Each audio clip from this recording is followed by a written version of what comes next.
looks lively. What's the occasion? Let's go and have a look. Hey, Traveler and Paimon. Fancy meeting you all the way out here. Amber? Cyrus? Pallid? What's everyone doing at Dragonspine? Don't you mind the cold? Oh, the Traveler is joining us too. Oh, great! Fantastic! Wonderful! The more the merrier. I agree.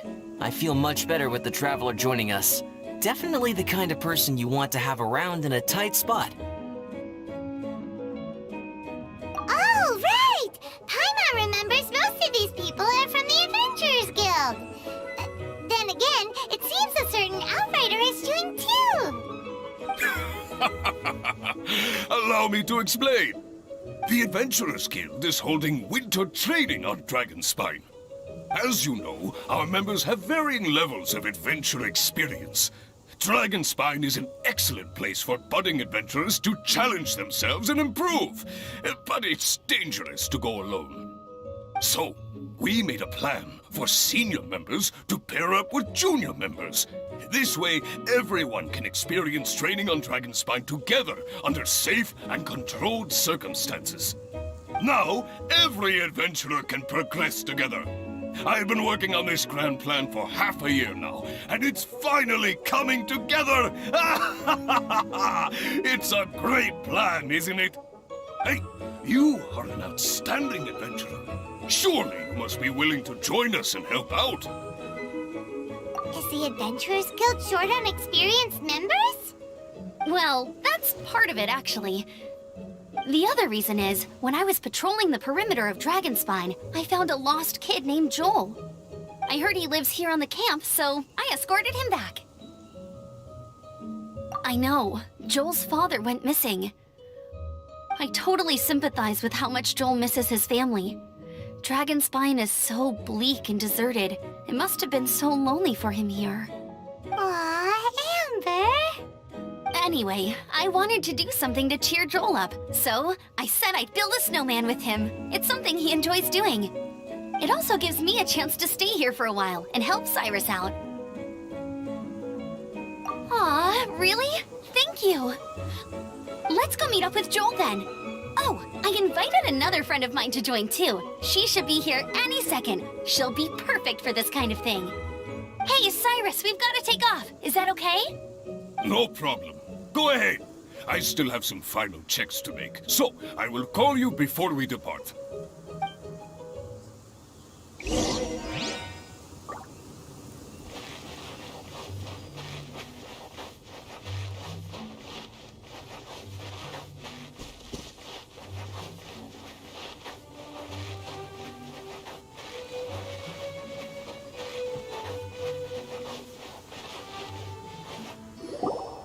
Hey, Joel, we're here. Hi, everyone. I'm so happy right now. It's nice to have so many people to hang out with. Are you here to build a snowman too? Build a snowman? Oh, sorry. I forgot to do the introductions. This is Eula, the Spindrift Knight and captain of the Knights of Favonius Reconnaissance Company. Amber, you're being far too formal. The child is never going to remember all that. Please, just call me Eula. Okay, Auntie Eula. You can call me Joel. Auntie Eula? Uh-oh. Eula's gonna add that to her long list of scores to settle. All right, if that's what you want to call me, go right ahead. Whoa! Eula just let something go for once? Amber, what's this I hear about a snowman? I came to assist because you told me the Adventurers Guild was short-handed. Yeah, that's something else. But look, Joel's at the age where he should be having fun, and there's nothing to play with on Dragonspine. He used to build snowmen with his dad, and since his dad's not around, we're keeping him company instead. Besides, Eula, it's gotta be more fun than taking an ice bath all by yourself. Let's combine our forces and build ourselves a huge snowman. It'll be a ton of fun. Yep. Count Paimon in too. Paimon wants to build a snowman. Auntie Eula, are you too busy to join in? If so, it's okay. I understand. No, nothing like that. My mind was on something else, that's all. Building a snowman with Joel, are we? Sounds wonderful.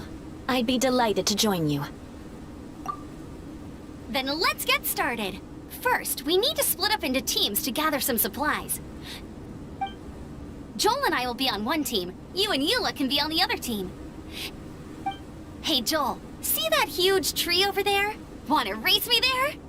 Yeah, let's do it! Wow, those two are fast.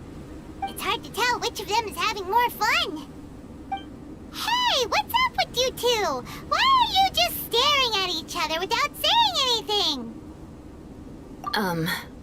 Well... Joel probably hasn't spent much of his life in the city. He doesn't know me, and he doesn't know what the Lawrence name means to the people in Mondstadt. Right, that's why he calls you Auntie Eula. True. In his eyes, I'm just another ordinary person from Mondstadt. It was a surprise, but not in a bad way at all. How very perceptive of you. Were you staring at me the whole time when everyone was talking? You shan't be getting off lightly for that. The truth is, I'm a little concerned that I might be quite inept at building snowmen. I have never built a snowman before. My upbringing was very strict, so I never had the chance when I was a child. And after I grew up, of course, it's not the sort of thing I would spend my time doing. Oh no! Paimon's starting to feel sorry for Eula. You sound confident. All right then. Enough small talk for now. I see we have a member of the Adventurers Guild joining us. Greetings. We have a slight problem here. We've done a head count, and it turns out that we have an odd number of participants. In other words, we still have one instructor slot left to fill. How it happened was, we originally asked Fischl to be an instructor, but she was busy with something outside of Mondstadt during this period. So, we found another adventurer to fill in for her, but they still haven't shown up yet. Thank goodness you are here. Ugh. Oh, hello. My name is Gerald. I'm a new adventurer. In that case... Fine. But for that, you will pay. Huh? Pay for what? Okay. I got it. I'm ready and willing to learn. Good, good. Then everything is settled. Thank you for your help, Eula. If anybody else signs up later, I may have to ask for your help as well. Why did you give the spot to Eula? Oh, okay. You're so nice. Paimon noticed Eula smiled just now. It must have meant a lot to her. To be honest, Eula really is the best candidate for an instructor. Most people would find it hard to cope on the mountain because of the sheer cold, but not her! Oh, now Paimon gets it. This must be the whole reason why Amber got Eula involved in the first place. We were supposed to find supplies, but now Eula's busy with other stuff, and, Paimon doesn't feel like going around collecting things. How do you think Amber and Joel are doing? Let's head up the mountain and see what they're up to.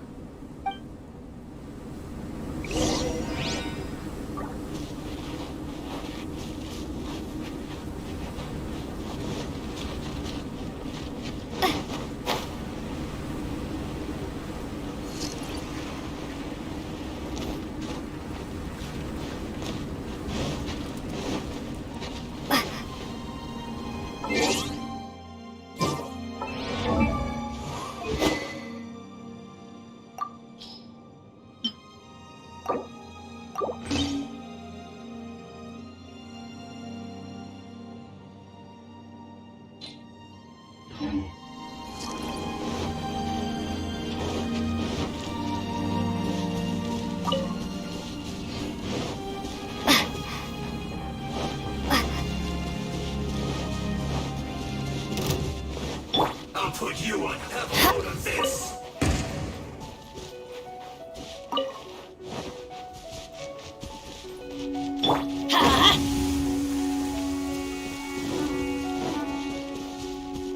Adventure time! Strange. Didn't they say they were going this way? Where the heck are they? Did we get here too late? Have they moved on already?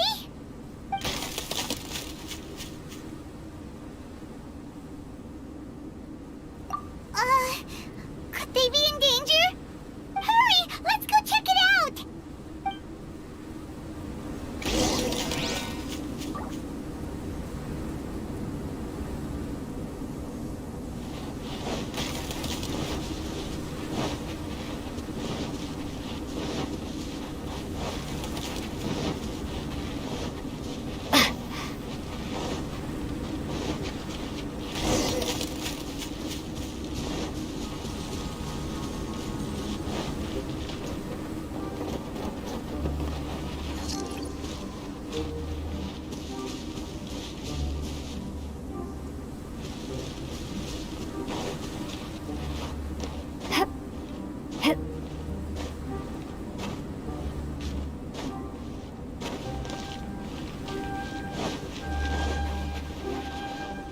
It's coming from that direction!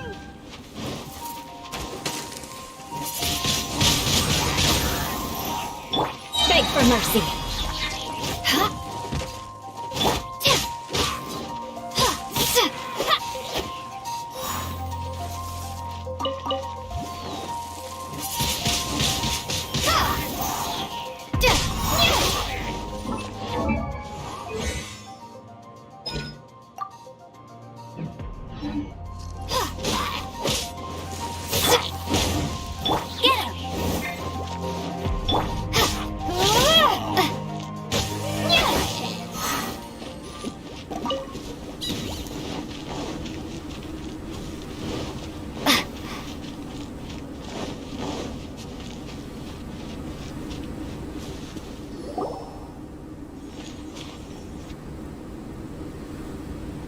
The sound just completely stopped! How could that happen? After all the adventures we've been on, our tracking skills are honed to perfection! Aren't they? Oh, guess we underestimated whatever was behind it. But if that's the case, what exactly are we dealing with here? I know that voice. Hmm? Huh? What brings you to Dragonspine? Oh, so it was Albedo all along! All along? Oh, what do you mean by that? On the way here, we kept hearing weird noises, and it felt like someone was watching us the whole time. Turns out it was just you! Honestly, you really gave us the creeps. If you're bored up here, go find something useful to do. Don't go sneaking around scaring the poop out of people. The things you felt and heard could easily be attributed to animals, or bandits, perhaps. You should be wary at all times in this environment. There are all too many ways to sustain losses here if you aren't careful. So, what business brought you here? We actually came to look for you, but then it turned into looking for Amber, but now we've met you, so we're back to that again. Your thought process is rather chaotic, as is the way in which you articulate it. Hey! How dare you! All Paimon's trying to say is that we came here to look for you! Oh, is that so? Then it must surely be something of great importance. I'm all ears. He seems to be in a better mood than we thought, right? Does that mean Timaeus' stupidity doesn't really get to him after all? Huh. Okay, let's just forget that ever came up. That's okay if you can't tell me about it. Just treat this as an opportunity to stroll on the mountain and enjoy the view. So basically, the truth is we're here on adventurer duty. Oh, I see. So you foisted the rookie off onto Eula so that you could wander off and goof around? We're not goofing around! And Eula was the right person for the job! We were just being nice. What about you then, huh? A friend commissioned me to do some artwork recently, and I have yet to finish. I came here because it's a quiet place where I can gather my thoughts, gather inspiration, and gather some raw materials while I'm at it. Raw materials? For what? Paint. Star silver can be used to make high-quality silver paint. I just ran out of my previous batch, so I'll collect some ore while I'm here. Ore can be used to make paint? Yes, but you have to be selective with the specimens you choose. Even with a high level of impurities, star silver still contains fine silver-colored particles, but they lack luster, which impacts the color saturation of the pigment made from them. Paint made with such pigment is generally viewed as a fake or a defective product. Interesting. So, paint aside, can you talk about how you find inspiration? Paimon wants to learn! You want to learn to paint? No, not for me. For the Traveler. Paimon wants the Traveler to learn how to paint. During our travels, we sometimes have nights where there's nothing to do. It'd sure be nice to do something memorable rather than just sit around. Painting is a great example because it can capture a moment in time. So it seems like it's definitely a worthwhile skill to have.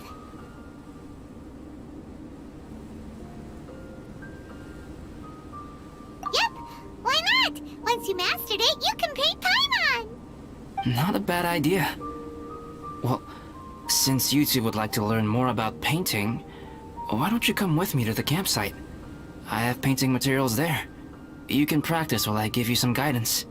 Sounds great! Oh, she'll be fine. She is a Knight of Favonius after all. Let's just forget about all that stuff for now and go with Albedo. Come on, let's go! It's so cold out. Paimon wants to get to the camp and warm up by the fire.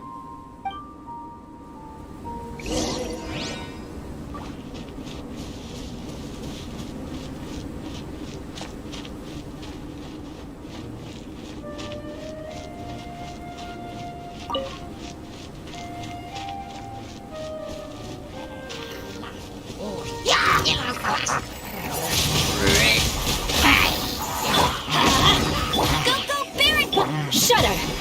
Prepare to be blown away!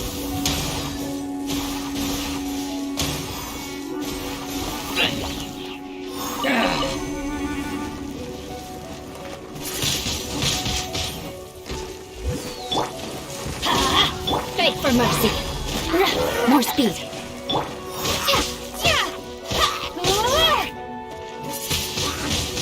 Windblade! No one escapes my...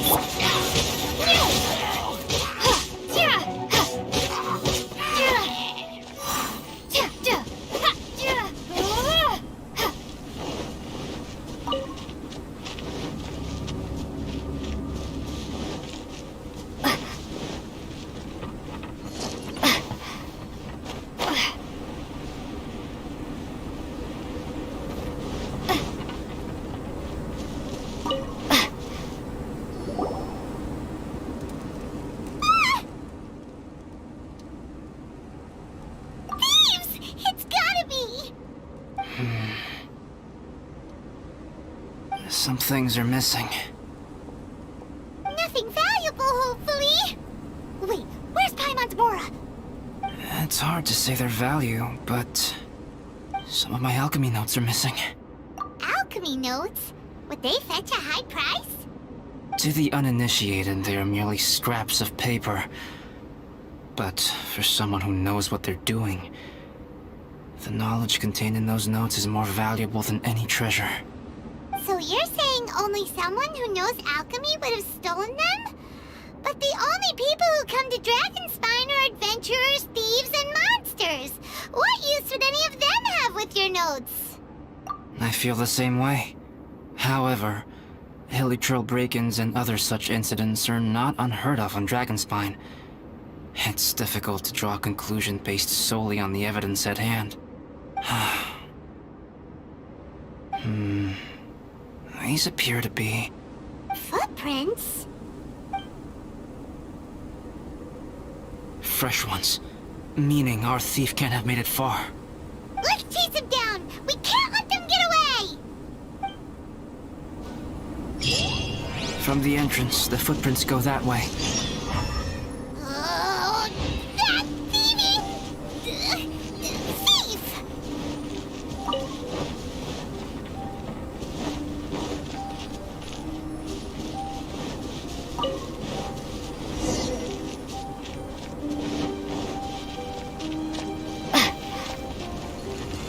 The footprints lead up there. So they scaled the cliff! Okay, after them!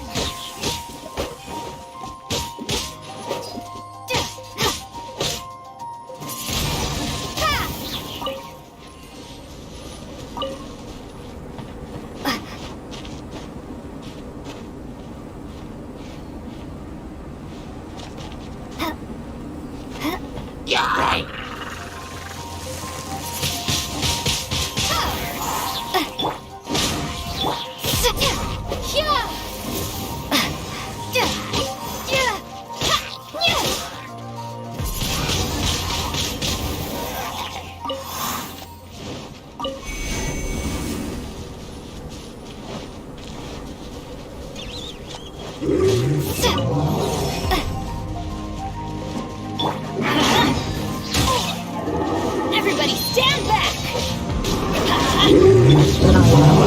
Vengeance will be mine! Rack and ruin! Let us cross swords! Guess I got my comeuppance. Windblade! Be gone!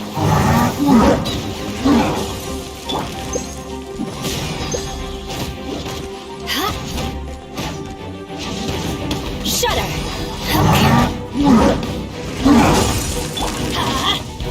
Crush! Shudder!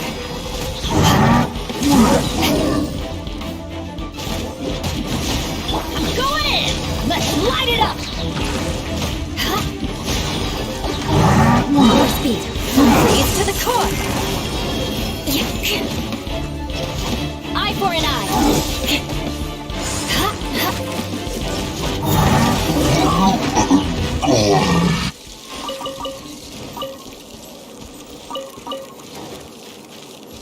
More speed.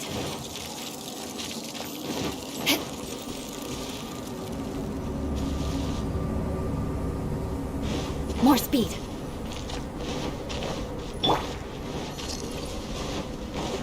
Footprints on the snow are so hard to notice. So easy to lose track completely. That's why we have to hurry. The footprints stop here. Our thief must have jumped from the cliff. Get your wind glider ready. You're going down.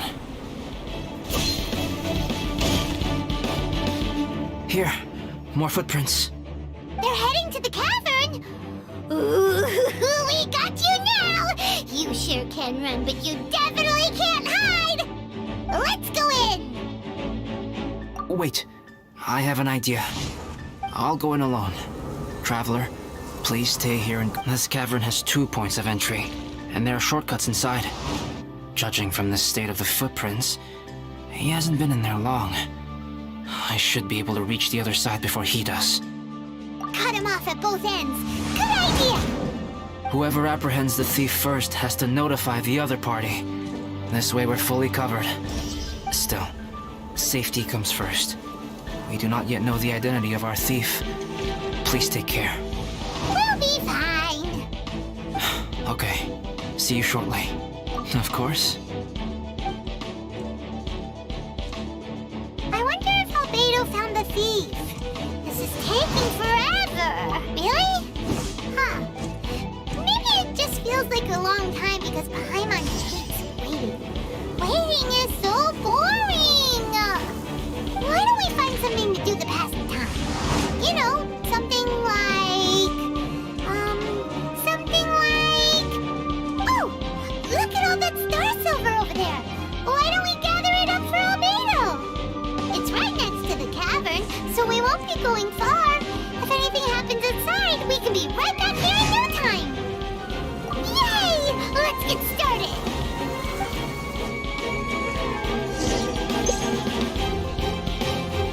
No escape! Don't be a killjoy! We've only just begun! Sure! Windblade, crush!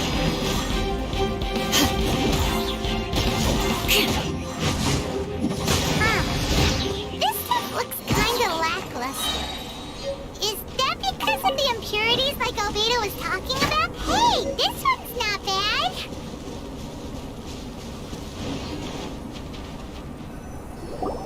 Alright, this should be enough.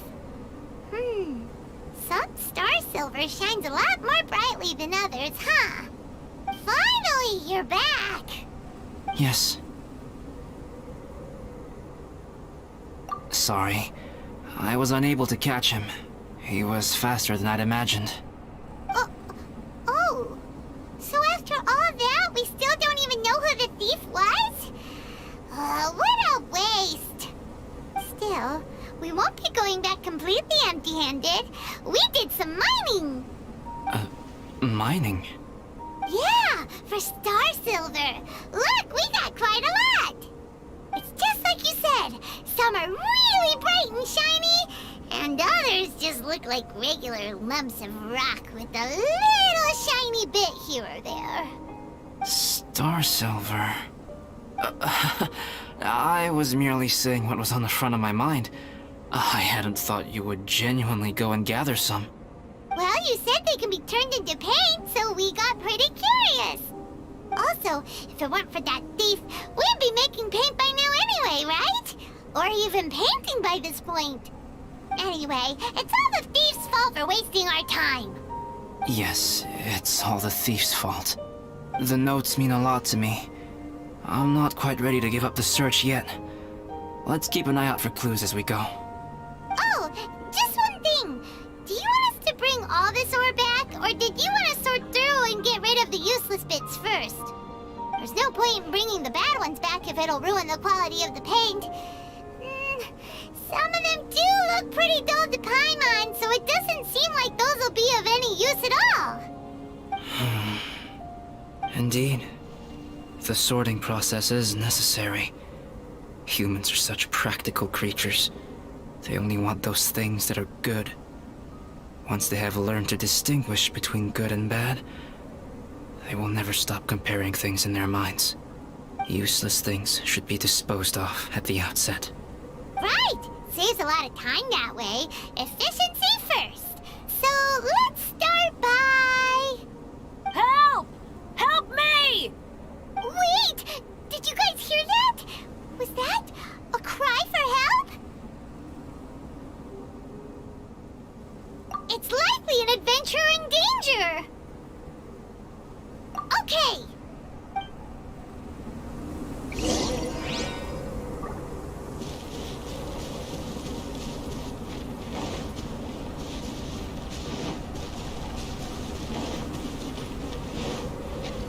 More speed. The voice was definitely coming from around here. Is anybody there? Help me! No way! Is that... Is that the Traveler in Paimon? It's me, Bennett! Whoa! It's really him! Let's get him out! So sorry to trouble you guys again. The key should be someplace nearby. Please, help me find it.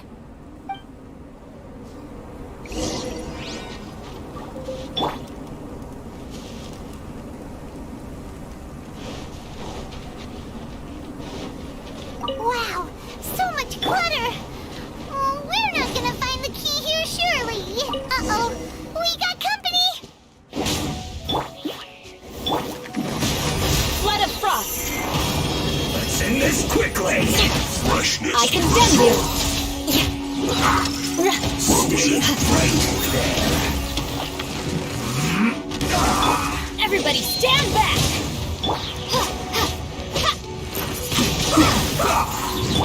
Shudder! Oh, so they kept the key with them! Huh. We were searching around for nothing! Oh, finally, I'm out. Thank you so much! If only there hadn't been rocks mixed in with the snow on the tree, it wouldn't have made me all dizzy when it fell down onto my head. And then I would have never walked into the Fatui's trap. Bennett? In a cage? Never saw that coming. I won't bore you with the rest of the details. Just me being unlucky again. Yep, taking them out was child's play. No need to thank us. You did? That's so nice of you guys. I know they were probably just following orders. But still, thanks for helping me out. So what are you doing on Dragonspine? Didn't Razor want to come with you? Did you hear about the Adventurers Guild thing? They're hosting a winter camp here. As one of their veteran adventurers, I'm here to help out the rookies. Razor's not an adventurer, and as the leader of Benny's adventure team, as well as the only actual member, I had to come on my own. But now I've been stuck here for so long, I probably missed it. Oh, I hope Cyrus doesn't get mad at me. Oh! Wait, so that guy Gerald who got left in the lurch, he was supposed to be paired up with you? If so, sorry, Bennett, but you really did miss it. He got paired up with a different instructor instead. What? Weren't they short on instructors? Where'd they suddenly get extras from? A few people from the Knights of Favonius stepped up in order to help support the event, so they ended up with more instructors than students. Knights of Favonius? Yeah, they're definitely more reliable than me. I'm just a walking accident waiting to happen. Right, right! Anyway, that was just the situation when we last saw them. It might have changed by now. Who knows? Maybe a whole load more rookies will have turned up to join in. Besides, after all the trouble you've gone to show up as an instructor, Paimon's sure Cyrus will put you to work. Really? For sure. Hey, wait a second. Where'd Albedo go? Albedo? You mean the alchemist from the Knights of Favonius? He's one of the instructors too? No, he just happened to be on Dragonspine. We were just with him, but then we heard you calling for help. He must have left us at some point after that. Could he have gone back to keep looking for clues? Let's go back to the cavern and see if he's there.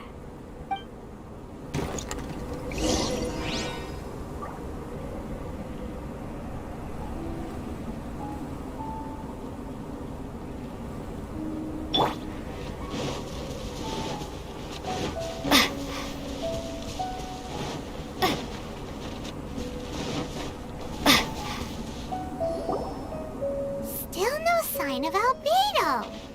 This is weird. Where has he run off to? This is great! Dragonspine's so fun today!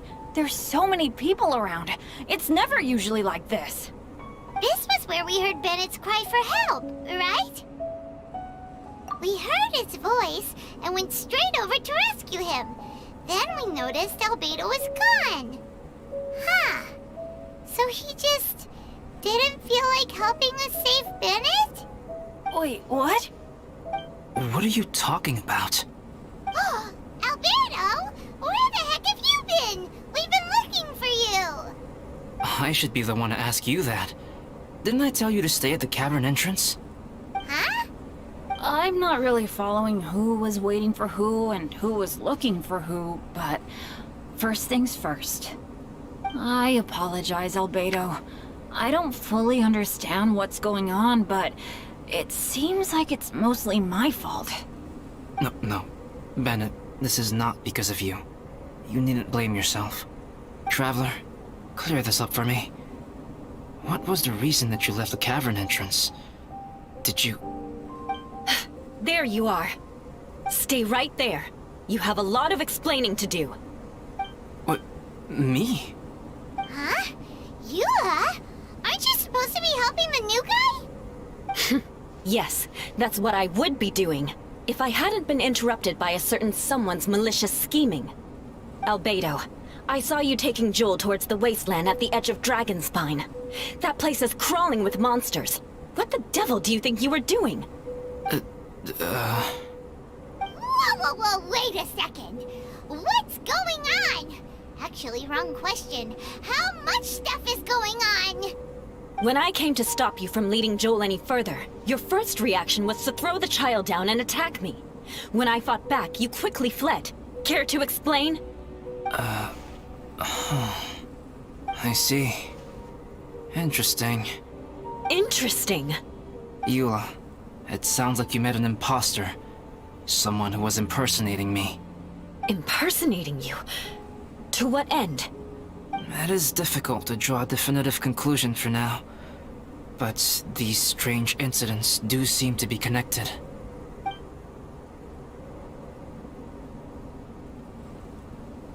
Your alchemy notes were stolen. Can the Traveler and Paimon testify that the three of you were together up until you entered the cavern? Yes, we can confirm that. As things stand, I don't have any reason to harm the child. Whoever you met is likely to be both the thief who stole my notes, and also an imposter. Of course, it's entirely natural for you to be skeptical of my story.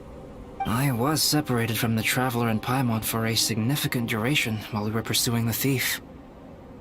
My word alone cannot serve as a definitive account of my actions and whereabouts during that period. But the Traveler and Paimon can at least testify that I was not the individual who tore up the campsite or stole my notes. Albedo, do you have any enemies? Could it be one of your enemies impersonating you to get revenge on you or something? I don't have any enemies. And I'm not aware of having given anyone cause to exact vengeance upon me. There is insufficient evidence to assert what happened with any certainty at this point. Given how serious the situation is, I intend to investigate it myself, even if you decide not to pursue it any further. Eula, I won't discourage your ongoing suspicion of me if you can't believe my story. Though, naturally, I would hope you can afford me some credibility on account of our solidarity as fellow members of the Knights of Favonius. Traveler, Paimon, Bennett, if you are willing, I welcome you to monitor my activities beyond this point so that you can act as my witnesses. If I am what this imposter wants, he will come looking for me again eventually. Things can only become clearer from that point on. I'll give you the benefit of the doubt, as preposterous as your claims sound. And I will choose to believe that an imposter went after Joel, and not you. I will keep Joel safe. If you need any support with the investigation, contact myself and Amber. You have my gratitude. As far as Amber goes, I will... Eula! Eula! Where are you? Amber, we're here! Eula! Oh, and Traveler, Paimon, Albedo, and Bennett. You're all together. Great. Bennett, I'm glad I ran into you here. Cyrus was telling me you still hadn't shown up. He was getting worried you might have run into some trouble. Yeah, I ran into a little trouble. Thanks for your concern. Sure thing. Well, now that I found you, let's go check in with Cyrus. But before that, has something come up? How come you're all gathered here together? Need any help? Between us, there have been a few minor incidents, but nothing I haven't already dealt with. Oh, yeah. It's my fault, really. All because of my bad luck. But everything is fine now. So, it's all set then? Great! Shall we head back down together? I did say I'd bring Bennett back if I saw him. Sure, I'm ready to go. Very well. Let's go. And then there were 3. Traveler, can we talk somewhere else? There's something I need to tell you. Let's go to my camp.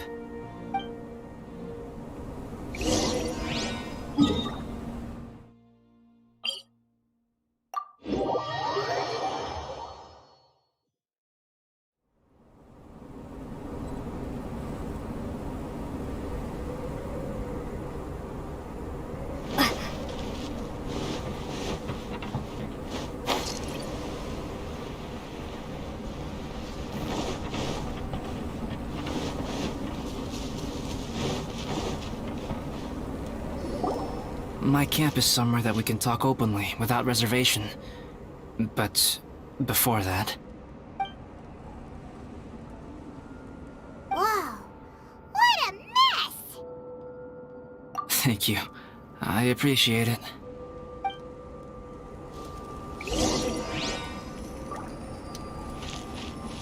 I've been absorbed in my research lately and haven't attended to the dusting. It's due for a cleaning.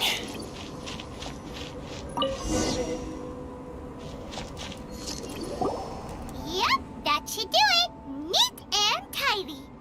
Thank you, both of you. Now that everything is in order, it's time to talk. You look really serious right now. Is this about what happened earlier?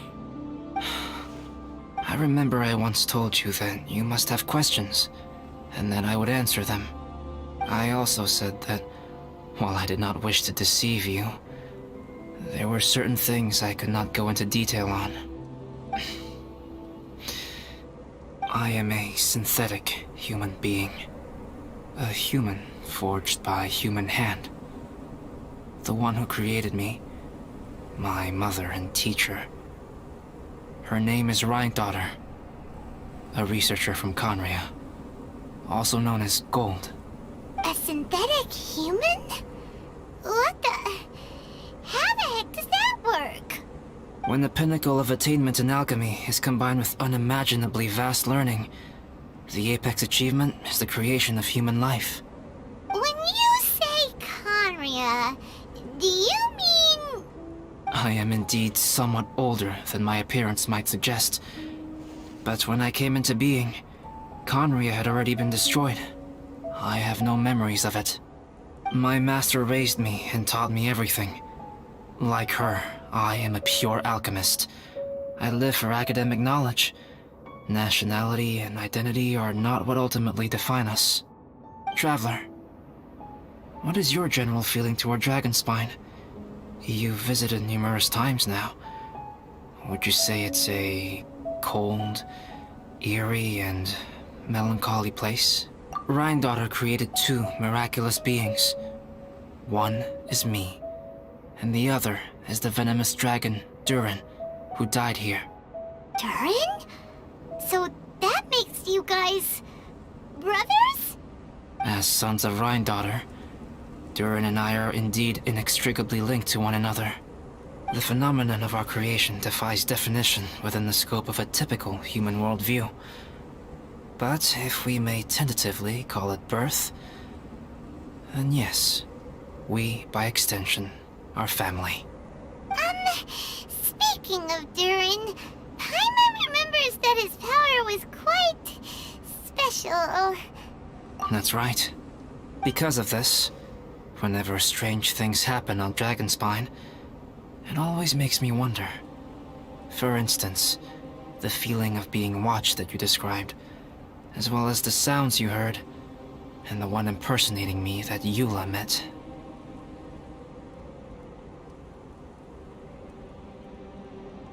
Oh, right! Paimon knows what you mean! When Eula and the others were here just now, the Traveler gave me a look as if to say, don't say anything.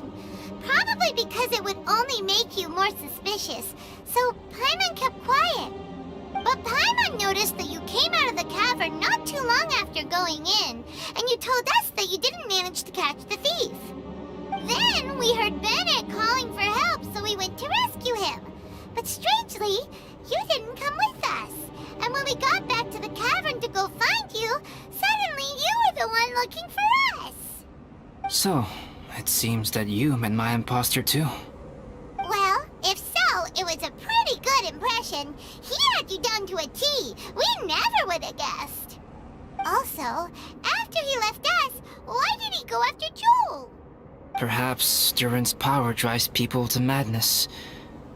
But that's merely crude conjecture. Whether someone is impersonating me or there is another false me out there, this is a cursed tale, and it is not one whose weight you should have to bear. Traveler, perhaps you should return to Mondstadt if you have no further business here. The work that lies ahead will occupy me completely. I'm afraid I will be unable to entertain you beyond this point.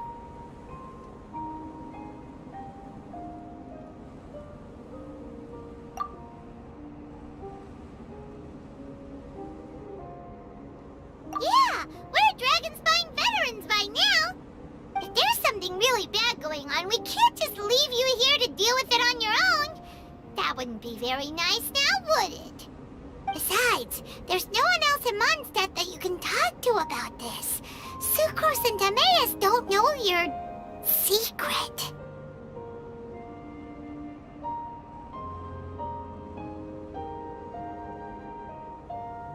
Yeah, don't push us away at a time like this. All right. Thank you. You were intending to participate in that winter camp, if I recall correctly. That could serve as an excellent pretext for you to remain on the mountain. In that case, please join in the activities of the Adventurers Guild as planned, and be on the lookout for any leads while you're at it. If anyone sees me, or someone like me... We'll be sure to pass the info straight on to you. Good. Then we're agreed. Okay, let's split up to look for clues, then meet back here at this camp in a few days' time. Sounds good to me. But please, whatever happens, put your safety first at all times.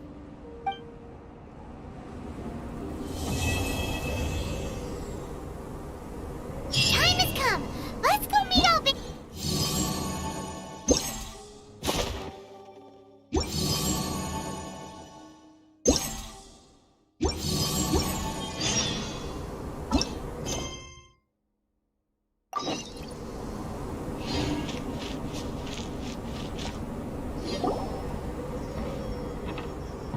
Albedo! We're here! Traveler, Paimon.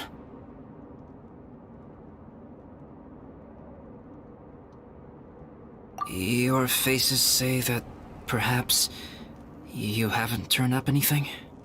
We investigated all over the mountain, actually. But we didn't see anyone that looked like you or hear of anyone else meeting you. This is not unexpected. I haven't made much progress either. He appears to know that we are looking for him, and has opted to lie low for the time being.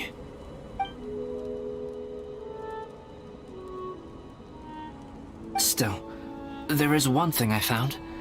I discovered footprints on some parts of the mountain, and although they were a little covered by the snow, I could tell they'd been left by someone of a similar size to myself. The footprints were quite numerous, so I believe my next step will be to rule out each of the adventurers active on Dragonspine, one by one. We can help with that. We have plenty of contact with the adventurers. So now we... Ah! What was that? It came from that direction. Could it be the imposter?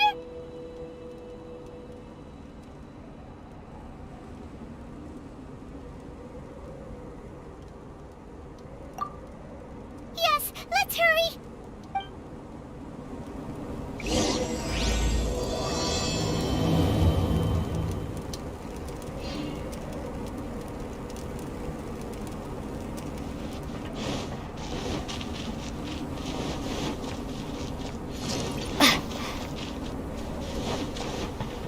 Box? Ah! And what are these boys also doing here?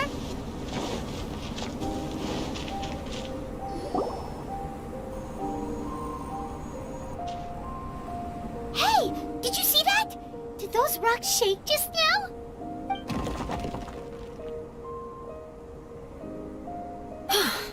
That was most unfortunate. What are you guys doing here?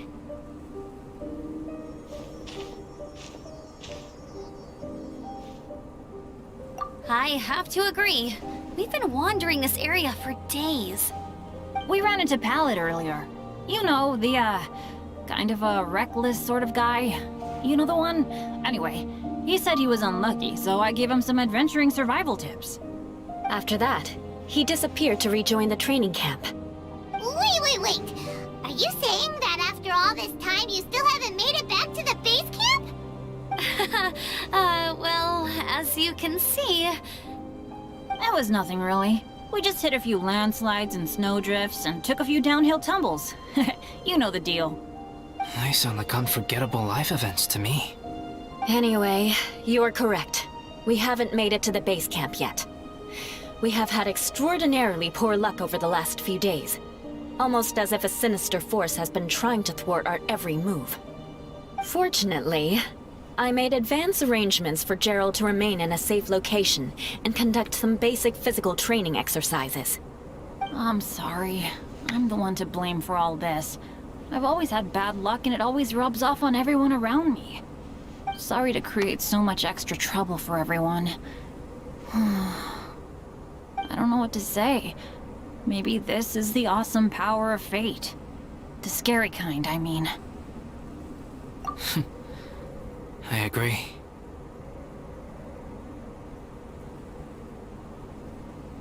Yep, we're just used to it now. Besides, it's not like we have the most amazing luck ourselves. Really? I think you guys have way better luck than I do. Well, what can we do about that? Oh, Paimon knows! How about Paimon share some of her luck with you? You're welcome to a bit of mine too. Although if the last few days are anything to go by, it seems in pretty short supply at the moment. You guys. Aw, thanks. With a little luck from everyone combined, we'll make it down this mountain for sure. Yeah, you bet! Let me flip a treasure hoarder insignia to test it out. All right, it's tails. The opposite of what I guessed. So you can predict your fortune this way? But why are you so happy that you got it wrong? It has two sides, so there's a 50-50 chance of me getting it correct. Luck all comes down to probability, too. So as long as I use up all the bad luck, everything else will go smoothly. Guessing wrong when I flip an insignia is one way to use up some of the bad luck. So the probability of having some good luck in the near future just got a little higher. Hey, he's making no sense at all. Why aren't you calling him out? Guys, I guess wrong in my insignia flip, which means we should be able to make it back to camp. Paimon's not sure that's how it works. Let me try. It's this way, right? Oh! Ow! My butt! What is this shard of ice doing here? What? How truly miraculous. This is a miracle of misfortune. I don't usually believe in luck, but Bennett makes the best case for it I've ever seen. Amber, if you are ever required to partner with Bennett in your future work and you encounter anything like this again, do not take any rash action. Wait for me and I will come to support you. Huh? Yes, of course.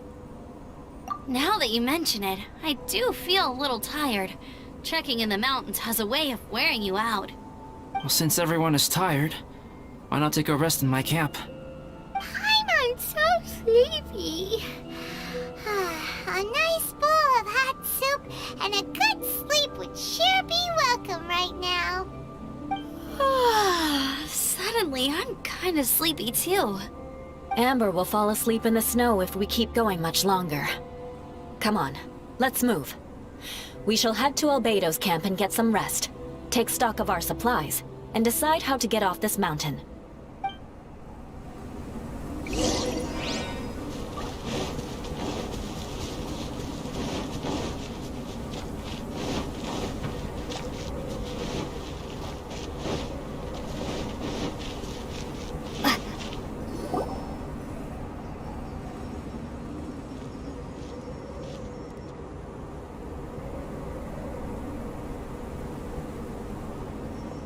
Here we are. Make yourselves comfortable.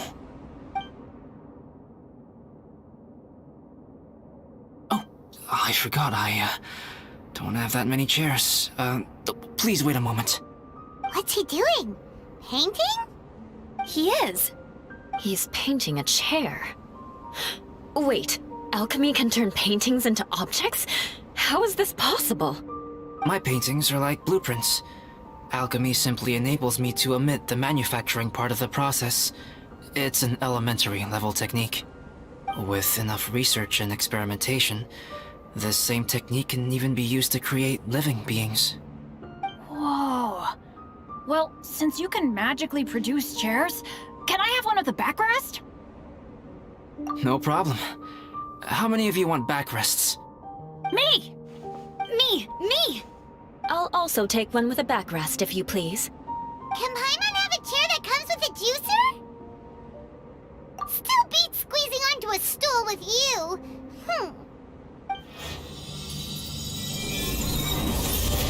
Cool, we have chairs now! This is so comfortable! Makes me want to stay the night here. You're very welcome to stay overnight if you wish. There's still some time before dinner. Get some rest, everyone. I'll tend the stove. Hey now, we can't be letting you do all the work. I can help. Please, put me to work.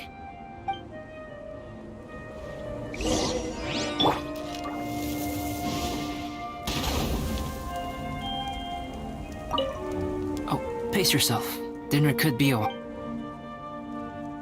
It's almost ready now. Traveler, please light the campfire and gather everyone for dinner.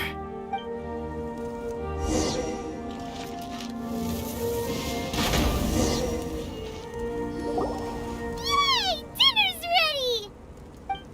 Food's ready, everyone! Come on, let's eat! I made a few dishes based on some popular Mondstadt recipes. This is no good hunter, but there should be enough to go around. Please, help yourselves. Wow, smells great. Don't mind if I do. Wait, don't steal all the fried vegetables. Leave some for me. Hey!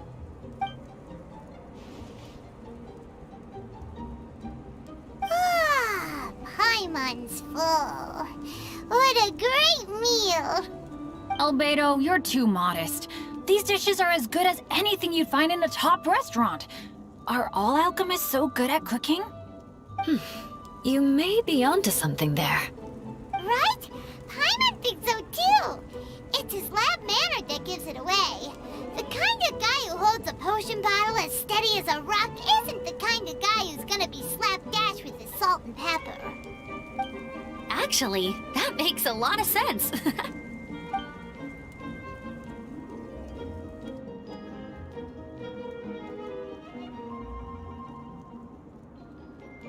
I'm so sleepy after all that food.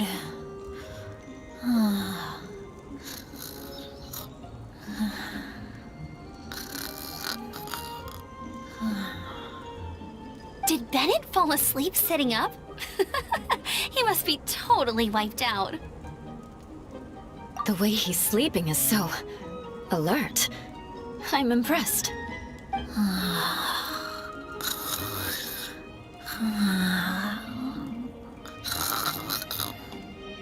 He seems to be in a deep sleep. Ooh, Paimon wonders if he sleep talks. Oh, no, Dad, no apples for me. I want sticky honey roast and fisherman's toast. Sticky honey roast. That's your favorite, isn't it, Amber? Sure is. Give me a sticky honey roast from Good Hunter any day. I used to take Eula to Good Hunter a lot back when we first met. Before long, Sarah would start cooking our usual orders as soon as she saw us coming. She said we ordered the same thing so often that it was practically muscle memory by that point.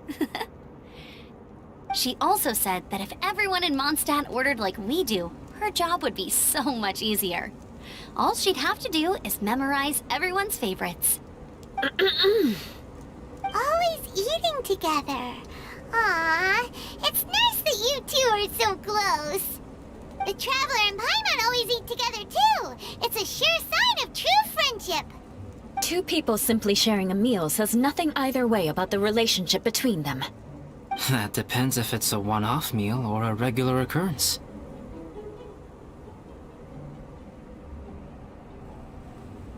Aha!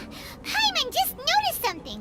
Whenever Eula doesn't want to admit to something, she raises her chin or puts her hands on her hips. You've we've all picked up on that. Didn't know Eula's tells were so easy to spot. We are done here, yes? I am free to go, am I not? Then please excuse me. I have a frozen lake I need to be at. You're going for an ice bath at this time of night? Wait up! Don't go without me! I thought you wanted to get some sleep. So maybe you should stay here and rest. No, I should come with you. It's late, and it's dark, and you're not good with directions like I am. Come on, let's go together.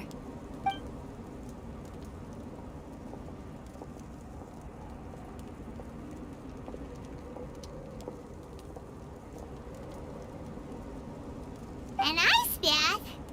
Whew. Rather them than Paimon. So much roast meat. Oh, hey, Dad. I'm doing all right. I'm the leader of my own adventure team now. Wow. Bennett really is a sleep talker. Okay, looks like we got some downtime now. Alright, you two. Time to paint.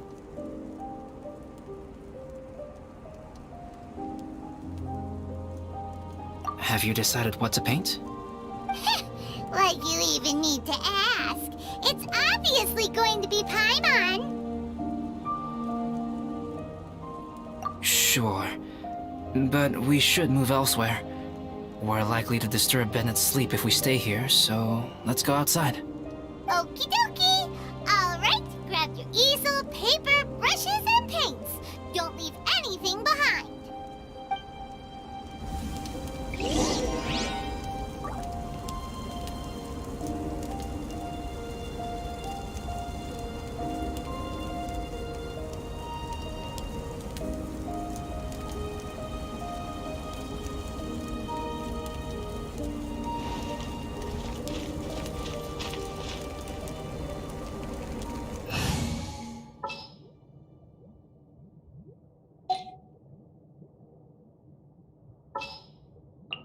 Ta-da! Please here.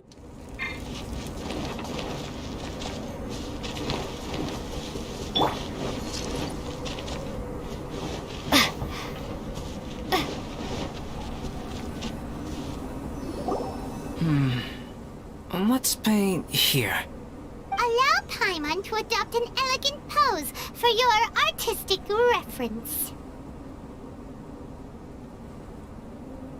Hey! What's that look for?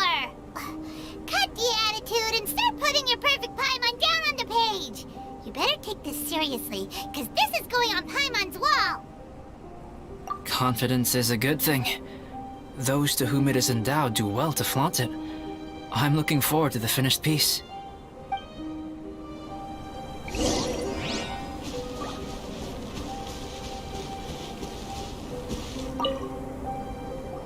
Alright, let's start with the head. Now, in your mind's eye, what is written on Paimon's face? Huh? Is that how Paimon really looks to you? Okay, forget it. We can come back to that. Let's move on to the body. Come on, paint what you see when you look at Paimon. Paimon's starting to feel like this is not going to turn out so great. Nope, let me see. Let Paimon see. What is that? Why how could... Paimon is lost for words. The brushwork is smooth and the composition seems professional quality. You had no problems there. So what the heck happened with the face, huh? Explain that stupid expression! Explain it! Smooth, professional quality. And those eyes! Those boring, lifeless eyes! Where's the soul? Traveler? Have you previously received any education in the fine arts? What? You pour your heart on the page and this is what comes out? Special, huh? You seriously think special is supposed to look this ugly? Paimon's not convinced. But Paimon is struggling to come up with a comeback. Fascinating. Paimon, if this is not to your liking, I can make a few amendments. Traveler, what do you think?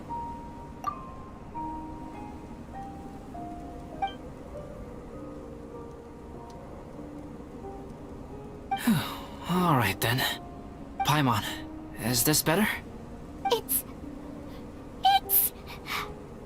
a total ground-up overhaul, that's what it is! It's so pretty!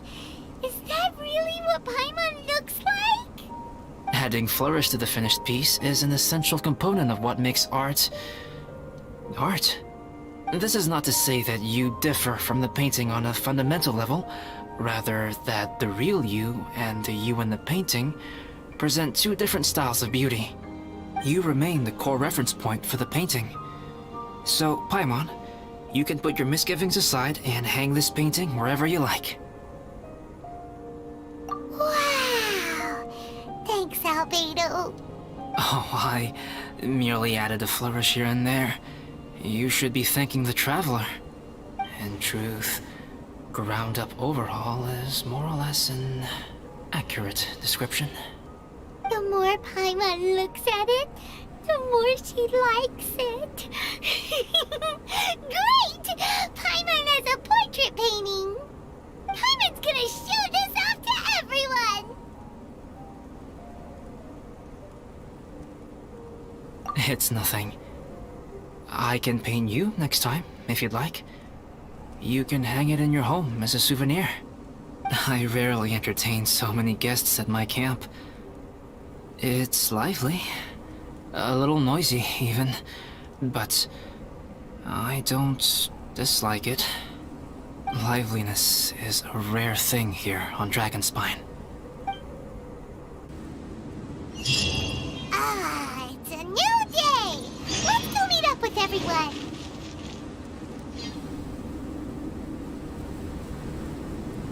Hey, good morning!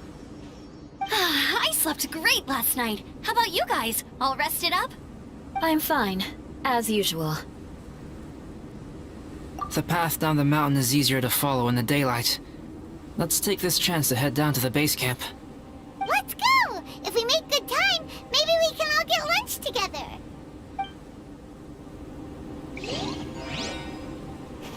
I flipped another insignia just outside the camp. Wrong again! So your bad luck is all used up. We'll be down the mountain in no time. Yeah, my thoughts exactly. Today's the day.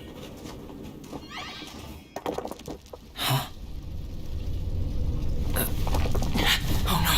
Avalanche! Look out!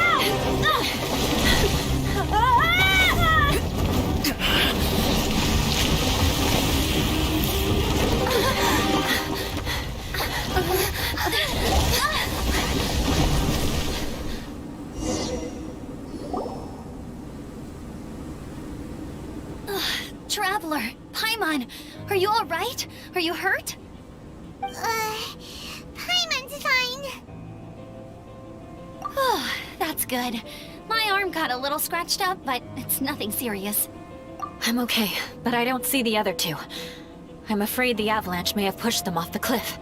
They fell down? They'll be okay though, right? I think they're both robust enough to survive the fall. But if the falling debris knocked them unconscious, and they're lying there in the freezing cold, we have to get down there and rescue them, immediately. Okay, let's move. Hang in there, guys.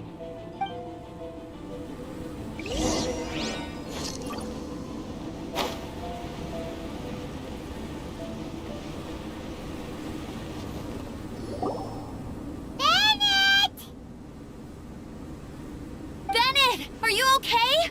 Shout if you can hear me! Bennett! A voice! Over there! Bennett, is that you? Guys, I'm over here. Are you alright? Are you hurt? Let me check.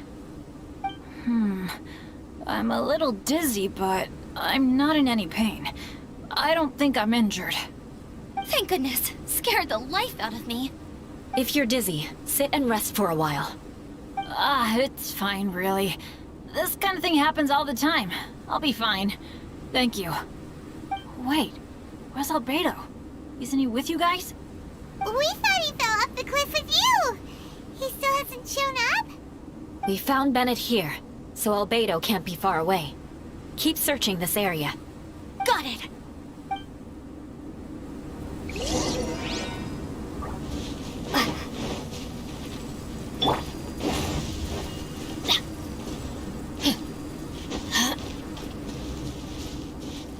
Adventure time! Adventure time!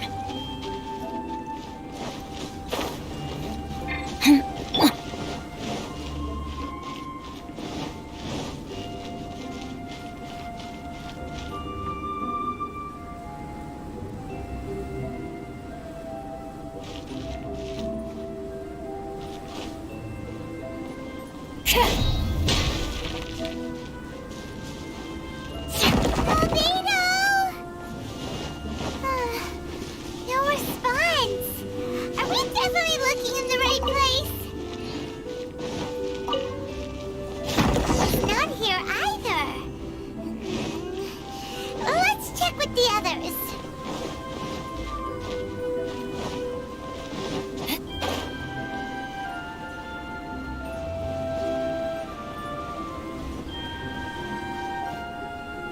Well, any sign of him? Not a trace. Nothing from me either. Strange. We didn't have any luck either.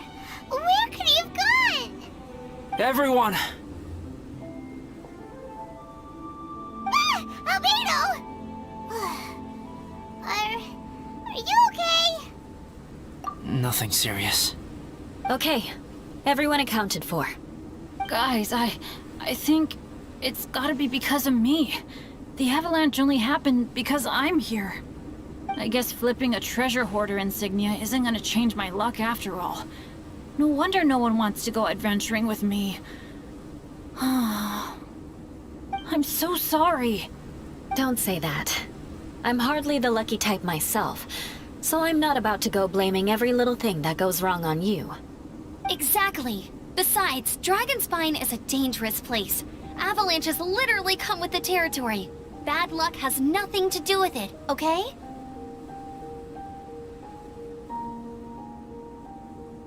Traveler, what's wrong?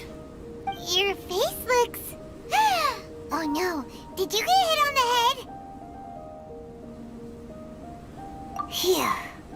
Everyone, the incident is behind us now. We should keep moving.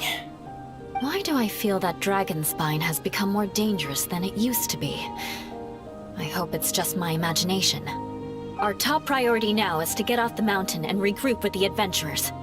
Whatever further dangers this mountain has to throw at us, we must face them together. Agreed.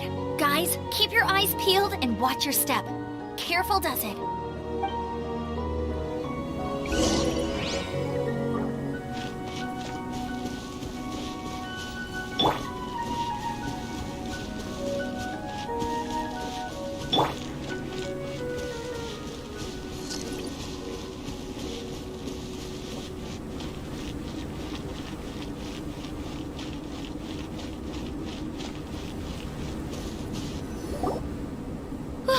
We've been heading in the right direction for a good length of time now.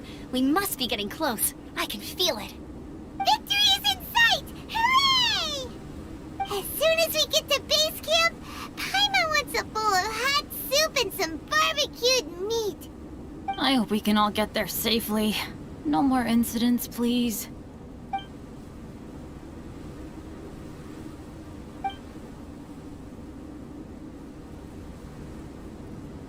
Hey, what's on your mind? You seem a little distraught. Something's up, isn't it? Are you hungry? Cold? Shall Paimon hug your head to warm you up? I don't think I've spent so much time on Dragonspine before. It sure is cold, but the view is amazing. Isn't it, Eula? Eula? Sorry, I wasn't listening. What did you say? I was just thinking. Whenever I've met up with you at Dragonspine in the past, we always stick to the same few spots. It's much more vast and beautiful here than I realized. If it were a little warmer and a little safer, I bet this place would be bustling with visitors.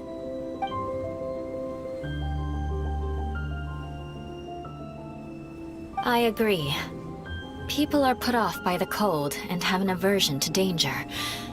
They don't realize that there's much to explore beneath the icy exterior, if you were willing to spend the time and energy. Albedo, is this the way down? Yes. I think there are several routes in this area. Does the path fork off here?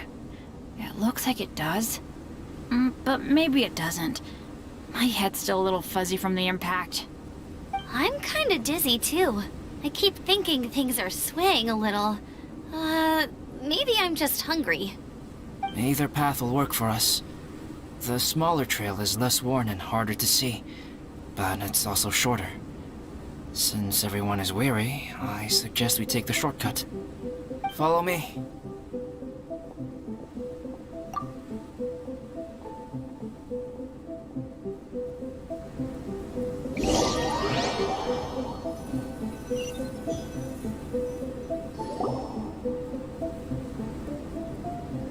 Wait.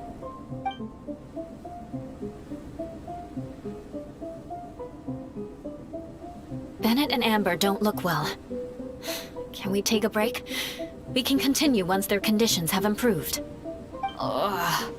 Now that you mention it. Huh? You hit your head earlier, didn't you? Oh, you noticed. Are you sure it's worth holding everyone up over a little thing like this? No problem at all. Health and safety always come first. Okay, sorry for this. Thank you. Yeah. Thank you.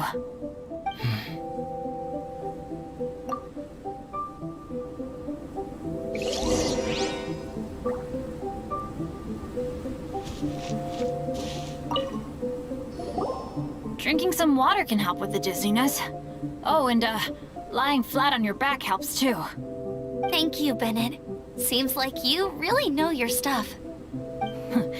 Well, when life gives you lemons. Bennett, weren't you feeling dizzy too? Stop pushing yourselves, both of you. Get some rest. We'll continue when you've gathered your energy. Yula might come off as a little frosty, but she takes caring for her friends super seriously, more than anyone else I know. Every time I see that look on her face, I'm just like, stop staring at me!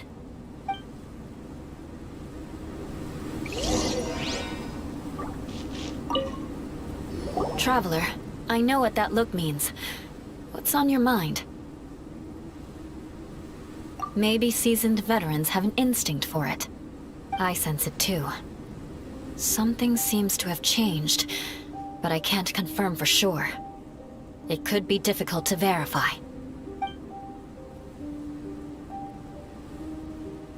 It might be imprudent to speculate out loud, but I believe you know what I am referring to.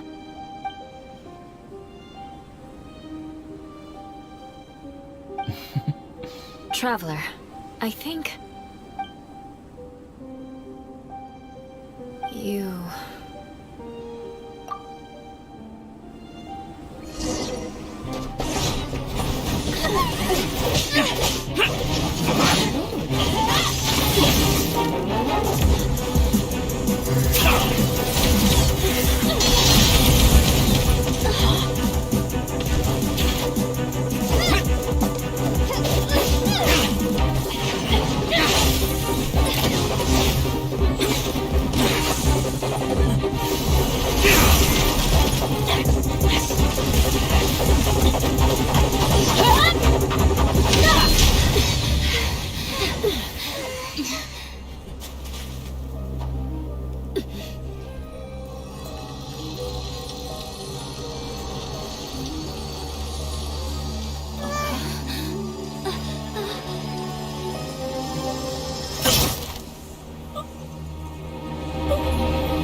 not over yet.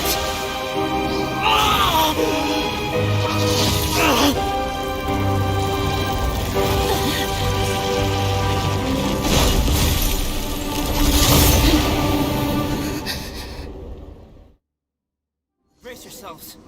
This'll be a challenge. Stay back! I'm going to cut this weed down to size!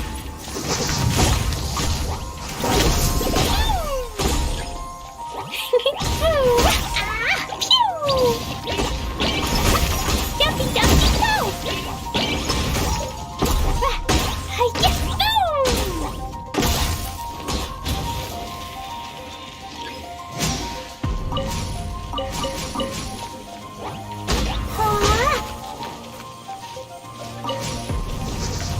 La la la. Boing, boing, boom!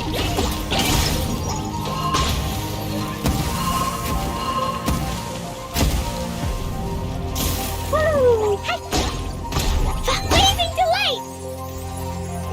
Phew! Yeah!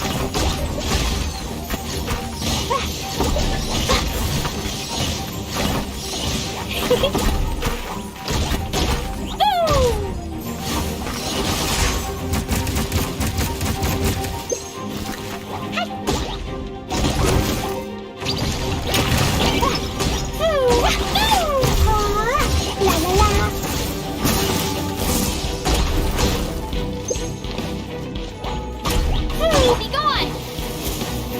Swing blade! Beg for mercy. Vengeance will be mine.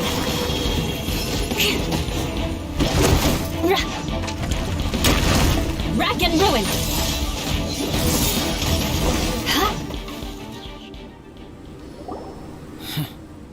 What in the world was that thing? One moment it was human, the next it was a plant! Is everyone alright?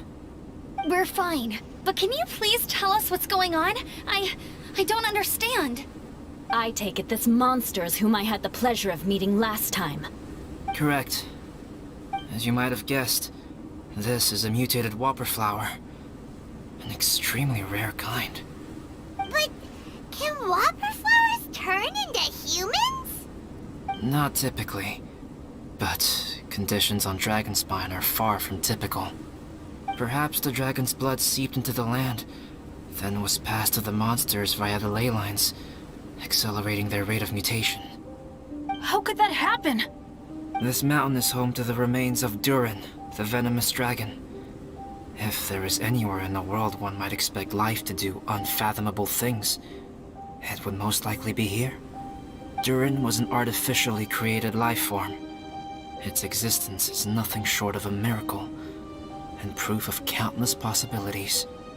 In other words, this mountain we stand on is a cradle of life's profoundest mysteries. A vast and terrifying hotbed of possibilities. The avalanche. It must have been the work of this imposter. Agreed. All the other troubles you faced on the way down could also have been its handiwork. My guess is that it was targeting everyone that I've had contact with. Right, I forgot all about that. It's not inconceivable. But what was its purpose?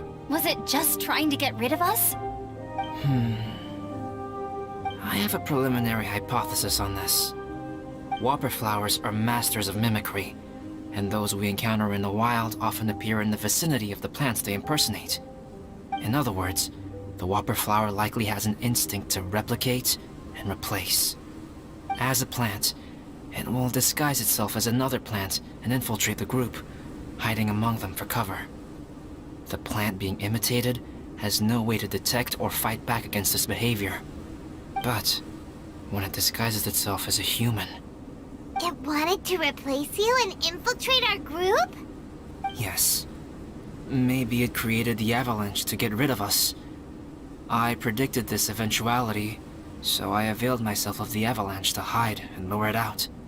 It was watching us the whole time, and when it saw that I had disappeared, its instinct was to take my place.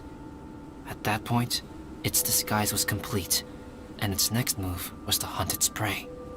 Yes, that's exactly how whopper flowers operate. So when it approached and attacked Joel, what was that? A trial run? Perhaps. Or maybe it enjoyed posing as a human, and wanted to experience what it felt like to be human. We're fortunate to have discovered it in time. I think the Traveler was the first person other than Albedo to notice something was wrong. Traveler, how could you tell the real me and my imposter apart? I want to know too. I had no idea the other guy was an imposter. They looked exactly the same to me. I see. It goes to show how difficult it is to impersonate a human. This mutant whopper flower tried its best to replicate the original exactly, but still managed to miss some details. Unbelievable. To think that Dragonspine creates such terrifying possibilities.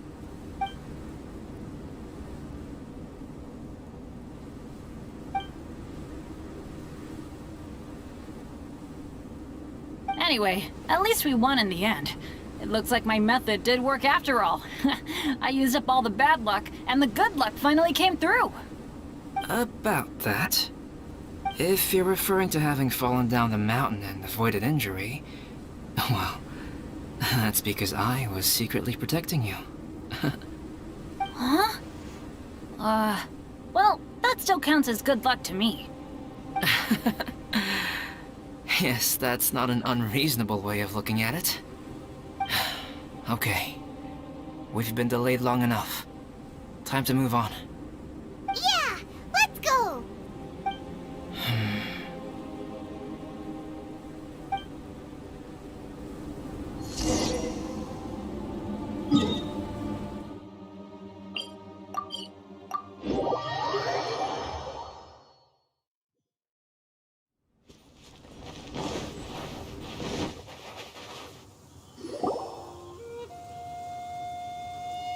Woohoo! I'm back!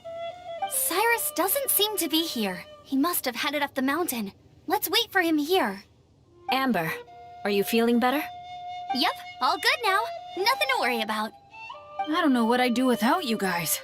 If not for you, I'd probably still be locked up in that cage. I really want to thank you all properly, but I can't think how at the moment. Huh? You must be pretty used to being on the receiving end of people's kindness by now, though, surely. You probably need it often enough, given your situation. Come on, don't put it like that. Sure, plenty of people have shown me kindness before, but that doesn't mean I will ever take it for granted. No matter how many times people help me out in life, I will never forget any of them. Well, instead of repaying those who helped you, perhaps you could help others yourself. Everyone meets others in need from time to time. By choosing to be there for them, you're passing the kindness you received onto others. Yep, you're right. That's what I've always tried to do, and will always continue to do. Right. And when Cyrus gets back, I'll find some way to help him out too. This has been quite an eventful day. Yeah, it has. It's really hit me how tired I am now that I've started to relax. I need to rest. Everyone, please excuse me for a while. Yeah, I need to get some water and maybe a piece of fruit. Once I'm rested up, I need to get back to being an instructor again. Well, it looks like the curse of the mountaineers who couldn't get off the mountain is finally broken. Feels like an action-packed chapter has come to a close. Why not? Then please, come with me. You sensed something too, didn't you? Then let's go. Huh? Are you going back to your camp again? Paimon thought maybe we could talk here. Okay. Might as well come with you. Good. Shall we set off right away?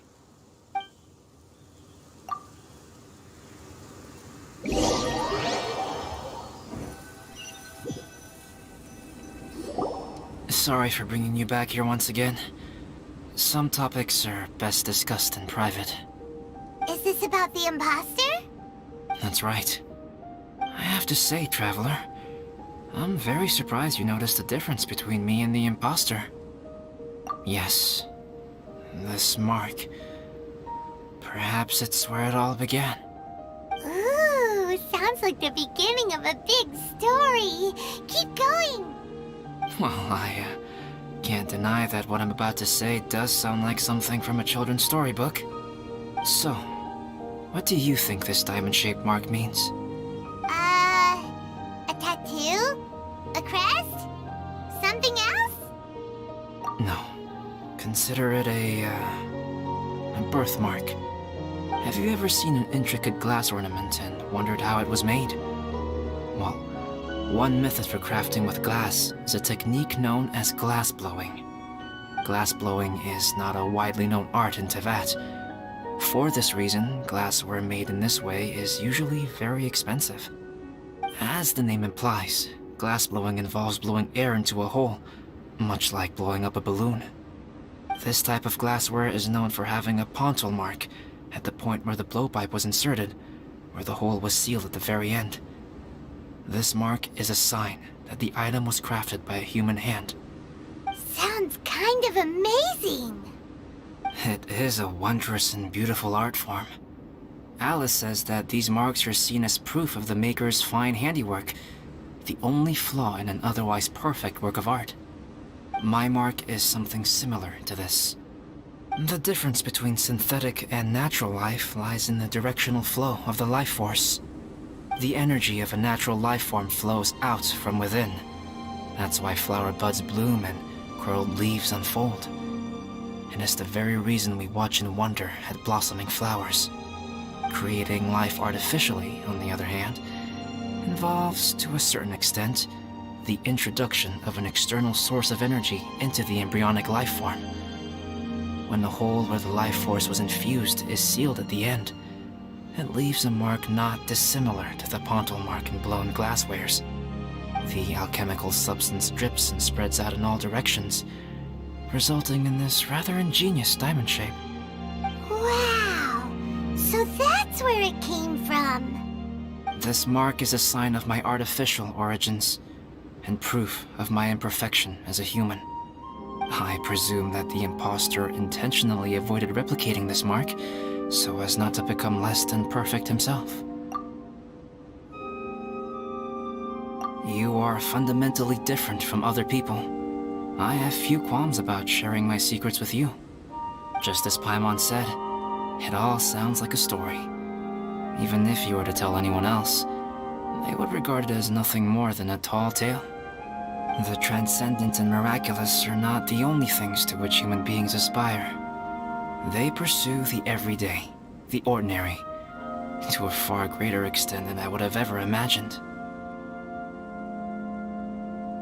People like to believe that those who are thoroughly different from themselves could only ever exist in stories. It makes things much easier. Or, in other words, all the unfathomable things we've seen recently would make good material for a novel. I have friends who write novels. If they wrote this story, it'd probably be even more complex. Making up stories is easy. Even Paimon can do that.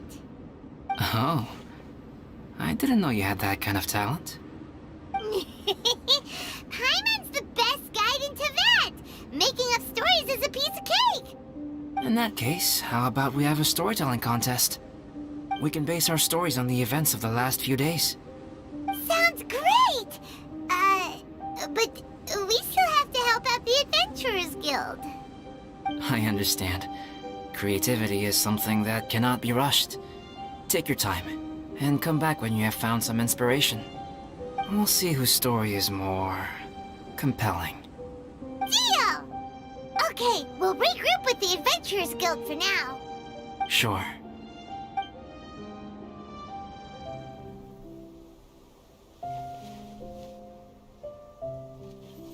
My story. Yes, I should have known. Master's failed specimen in the dragon's belly. This is where the story truly begins.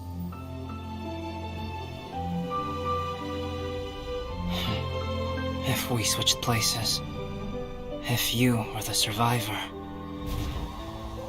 Then as the abandoned experiment, the failure of the primordial human project, I'd want to replace you too. I would replicate your appearance, study your alchemy, and create miraculous life forms to divert your attention.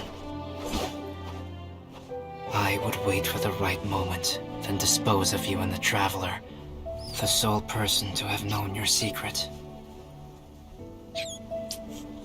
And then, I could finally experience the joy of being brought into the world.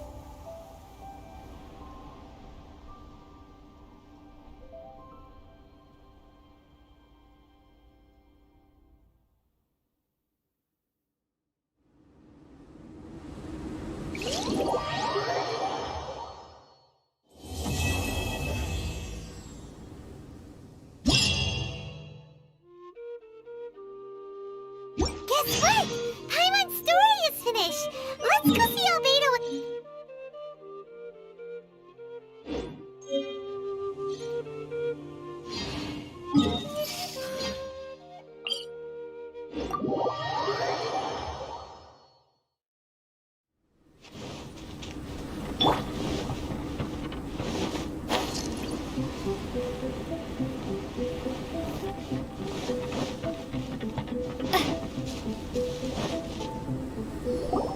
Albedo! Traveler, Paimon. I suppose your story is ready. Yep. How about you? Do you need some more time? No need. I am also ready to tell my story. Paimon calls dibs. Paimon first! Please, go ahead. Okay, here goes. Once upon a time, there was an evil researcher who went into the mountains and did a crazy experiment on whopper flowers to transform their appearance. After a lot of pain and suffering, the whopper flowers finally took on a human form. Then they stood by the side of the mountain to wait for unsuspecting bypassers. To whoever spoke to them, they would ask some questions such as, "Who am I? Who are you?" If the bypasser got the wrong answer, the last sound they'd make would be a yelp before the whopper flower ate them alive in one bite. Ooh, truly frightening. What the? You two aren't scared at all! Don't go nitpicking, okay? If you didn't like the story, go write your own! In other words, the whopper flowers would ambush and then completely replace their victims. And then what? Go back to where the person lives? Enter their home? Eat their whole family? Paimon made up this story, but now Paimon's the one who's scared by it. It's a good story. Oh, may I write it down? I may bring it up in future conversations. What for? Just to scare people with? Yes. You've got a real mean streak, Albedo. Mine is a little longer than yours. It starts with an alchemist. A great alchemist once created Subject 1. Subject 1 was her proudest achievement, and successfully blended into human society. No one ever would have thought that this friend of theirs was in fact a synthetic human. However, unbeknownst to Subject 1, the alchemist had tried the same experiment many times before he had come into being. Some of the rejects from failed experiments had been discarded, but had not died. Subject 2 was one such failed experiment. He was swallowed by a great dragon that came to rest upon a snow-swept mountain. Many years later, he was resurrected by the dragon's mysterious power. He saw all kinds of people on the mountain, including Subject 1, who had somehow miraculously blended in among them. Never in Subject 2's wildest imagination had he thought it possible for experimental life forms such as they to deceive everyone so successfully. He saw the way humans accepted Subject 1 as a friend, witnessed their affection as they addressed him by name. This was what Subject 2 wanted. Now, all that Subject 2 desired was to replace Subject 1 and take the joy of his existence for himself. This is giving Paimon the chills. So scary. Subject 2 began to unfold his plan. He stole Subject 1's books and notes and studied all that Subject 1 had learned from the alchemist. Subject 2 was highly intelligent, and he learned quickly. He changed his face into an exact replica of Subject 1's face. Then, he found a plant with mimicry capabilities and transformed it using dragon blood and alchemy. And so, not only did Subject 2 transform his own appearance to perfectly match that of Subject 1, he also created a third entity, Subject 3. What? There's 3 of them now? But Subject 2 wanted to become a perfected human. So, he erased a mark in both his and Subject 3's necks. For these marks were symbols of imperfection. In my view, it was probably a subconscious act, an instinct. He so desperately craved to become a perfect human being that he forgot something. Human beings are defined by their flaws. Subject 2's plan was meticulously crafted. Subject 3 would draw Subject 1's attention. After Subject 1 disposed of Subject 3, he would assume the threat had now disappeared and would let his guard down. The next moment that Subject 1 was alone, Subject 2 would make his move. He would eliminate Subject 1 and become the only one remaining. He would secretly replace the Subject 1 of everyone's memories and inherit his identity, residence, clothing, sword, name, and friends. People would have no idea that the individual they knew had become somebody else from one day to the next. This is way too scary. Paimon's never gonna be able to trust anyone again. But just before Subject 2 could carry out his plan, a unique stranger entered the mix. Subject 2 tried to make contact with this person, but found that they could somehow sense he was different from Subject 1.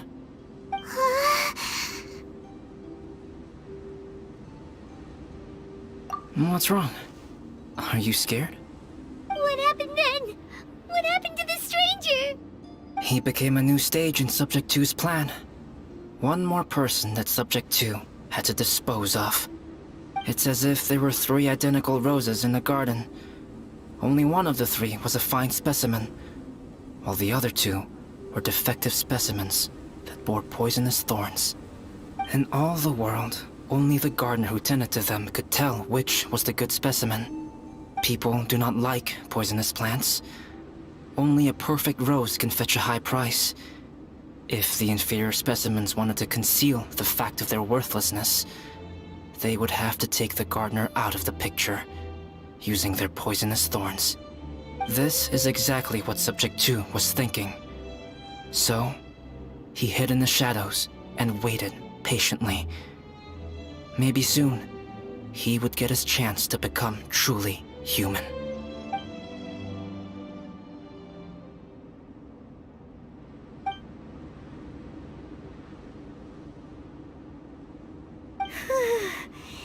That was intense! So what happened after that? Did Subject 2's plan succeed? Paimon can't bear thinking about it. Fortunately, it is just a story. And even in this story, Subject 2 did not succeed. But you can never let your guard down on Dragonspine. Monsters mutated with Durin's power and blood are also creatures of Rhine-Daughter, just like me. You must beware of all such creatures. I'm glad to hear that. It's okay. I know what I am. You and I are both different, so there is no need for me to hide the truth from you. The only thing is that sometimes, when I think about how mighty the power of alchemy is, I feel so small. As beings who set foot in this world, How arrogant are we in desiring to control our destiny, and in desiring to create? Is creation an arrogant act, Traveler?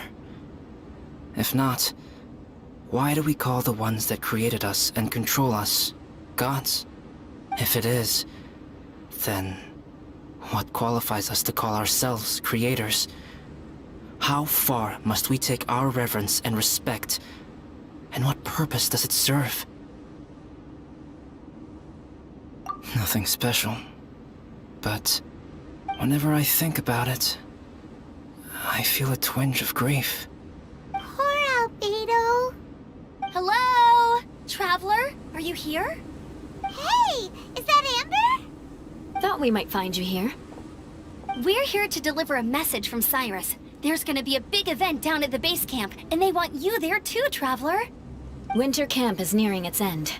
Apparently, even provisional instructors are required to attend. Looks like we need to go, Albedo. Bye for now. Then I won't keep you. I have some things to attend to here, so forgive me for not seeing you down.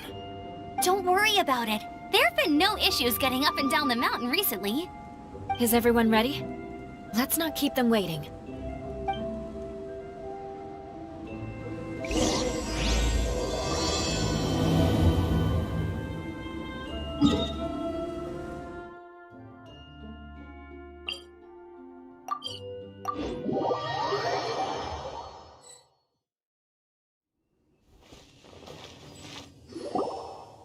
Huh? Who is this guy? Allow me to introduce Yozerv. He's Joel's father. Dad, this is that traveler I was telling you about. The traveler's helped me out loads in the past, and this time we even built a snowman together. Joel has told me everything about you.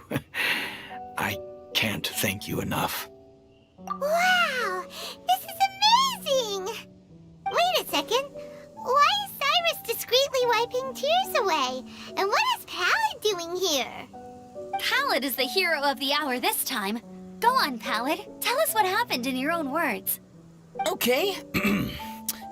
The weather was fine on that fateful day, and I had a feeling that Lady Luck was smiling down on me. So I trusted my gut and set off to explore somewhere new, somewhere dangerous. Because where there is great danger, there is also great treasure. Why does this sound so hard to believe? But I had only been away from the group for a short while when I fell down a slope and just started rolling. Uh-oh. Did my bad luck rub off on him when we ran into each other on the mountain? The place I fell to was somewhere I didn't recognize, and I'd sustained a few injuries. I remember thinking to myself, this is the worst luck I've ever had in my whole life. Then I met Yozerv. He'd heard the sound of me falling and came out to see what was going on. Huh? Wow, so it was completely by chance then. I thought he must have been someone from the Adventurers Guild here for the event, but after a few words of conversation, it was clear that he was having memory problems. He didn't even know his own name. The temperature was freezing, and there was no time to deal with all that there and then, so I convinced him to come back to the camp with me and figure everything else out after we got there. We got back to the camp, ran into Joel, and the moment he saw him, he froze for a second with this completely stunned expression on his face, and then he started crying out, "Dad! Dad!" That's when Yozerv suddenly started to remember. My memory has still not fully recovered, but Joel and his mother, they are the only ones that I will not, no, that I cannot forget. Daddy. Daddy's right here, Joel. Daddy's right here. Yozerf, don't you remember anything else at all? The poor princess, feeding the foxes? I'm sorry. I have no recollection. Maybe it's because of the head trauma. I'm not sure. I woke up and found myself covered in blood. My things were gone, and there was nothing to indicate who I was or how I got there. I crawled into a cave and settled in for a slow recovery. After my legs and feet were a little better, my hunting skills were what kept me alive. Dad, I was so worried about you. I'm all right now, Joel. Oh, don't cry. Daddy's not going anywhere. I'm here to stay. Oh, this is good. This is good. You know what, though? I definitely think my luck got worse after running into Benin on that mountain. I knew it. I just... No. I just meant if it weren't for you, there's no way I ever would have run into Yozerv on a mountain this huge. Besides, we got back safely, didn't we? So don't blame yourself. Maybe sometimes miracles can only happen when you get just unlucky enough. Ballad. When did you become such a smooth talker, huh? Huh? Am I? I was just telling the truth. Oh, yeah. I want to say thank you to the Traveler, Uncle Cyrus, Auntie Eula, and Auntie Amber. Thanks, everyone. You all helped look after me, and I will always remember it. But I guess I can't take the snowman with me, or it'll melt once it leaves Dragonspine. It's such a shame. Oh, I can help with that. One moment. Huh? Eula? Here, take this. It's powdered rime. Just add it to your snowman, and it will never melt. Wow! Really? Oh, this is awesome! You're the best, Auntie Eula! Dad, I have an unmeltable snowman now! How cool is that? How can I ever repay you all? Thank you all. Thank you from the bottom of my heart. Dad, I want to go move the snowman. Can we do it now, please? Okay. I'll be leaving with Joel now. I'm sure I'll see you all another day. Very well, very well. It's time for Pallet and I to have another discussion concerning his breaches of adventurer discipline. Huh? But Cyrus, I think I kind of made up for my mistakes this time, you know? See you guys. Oh, I made this for you and Amber. Think of it as a winter souvenir. Aw, are you sure? This must be really important to you. Come on now, just take it. No need to make such a fuss. Wow. Now our snowman won't melt either. Great. You're welcome. Just keep it. That's all I ask. Amber and I have some business to attend to now. See you later. See you! Everyone's gone. Seems like they've all got their own stuff to do now. Oh! You know what? We've been on Dragonspine all this time, and somehow Paimon still forgot to ask Albedo about how to make a fruit juicifier machine that can keep the juice fresh. Maybe we should try Timaeus again. He does seem pretty eager to please after all.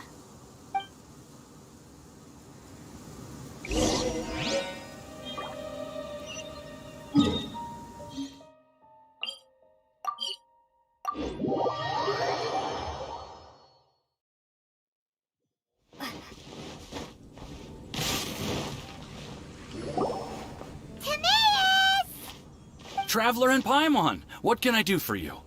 Wait a minute. You've got that mischievous look on your face.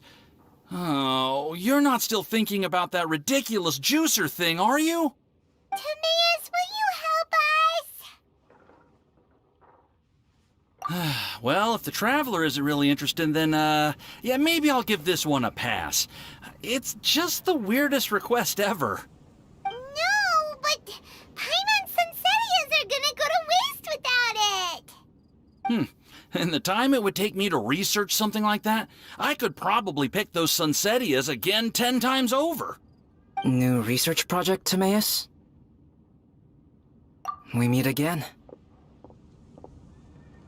Oh, Albedo, thank goodness. So the situation is, Paimon wants a machine that can turn fruit into juice and keep the juice fresh. I mean, surely it's... Majorly important, that's what it is. If you can manage to invent this, we'll never have to worry about fruit going bad ever again. That's impossible.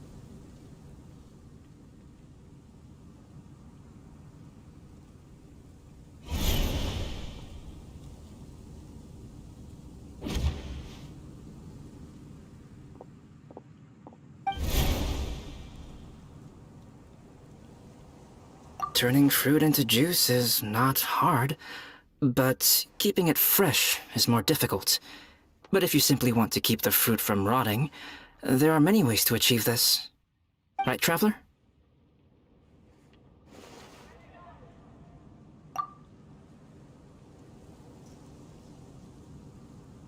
What about his neck? What's wrong? Is there something on my neck? From the look on your face, it's as if you thought I just played a practical joke on you that was in exceedingly poor taste.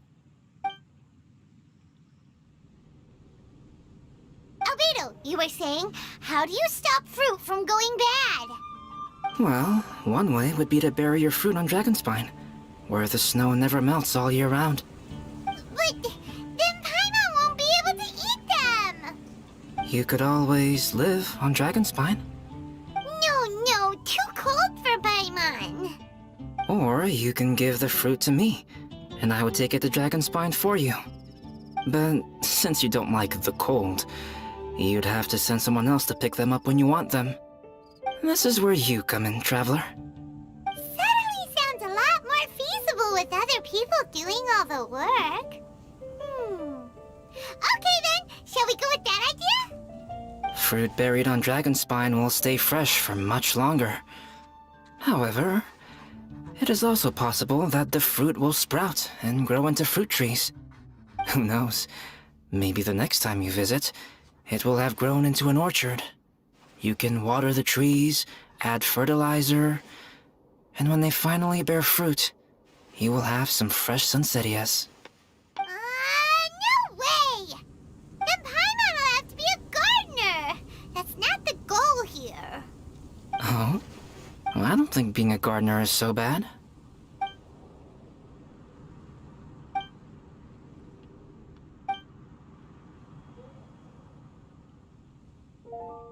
Albedo! Stop trying to get your hands on Paimon's super sweet Sensitias!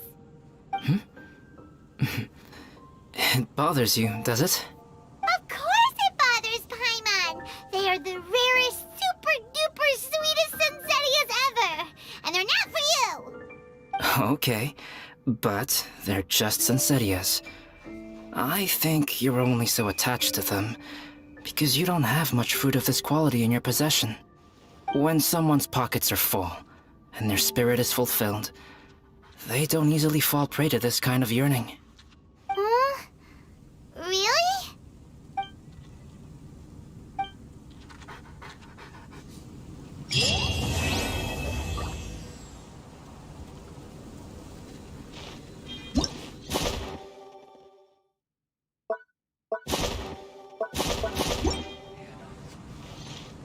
Dragonspine is too cold for ordinary fruit trees to survive.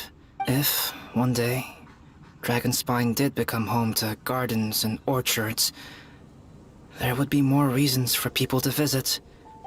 Perhaps life may exist in all kinds of unfathomable forms, and in all manner of unthinkable environments. Mysterious, yet tenacious. Perhaps this is what makes life so special.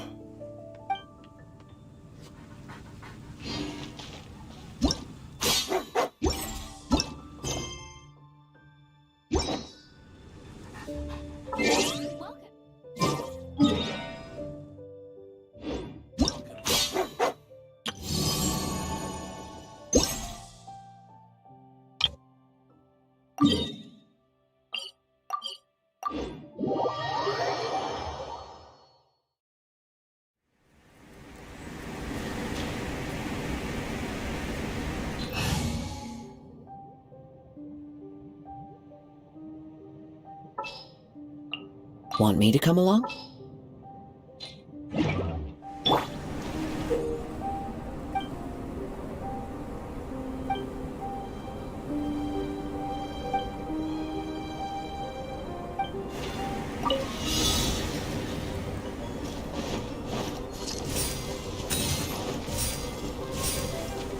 The wind knows me.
Time to go.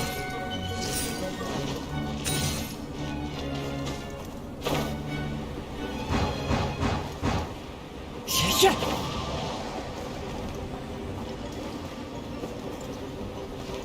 Yeah.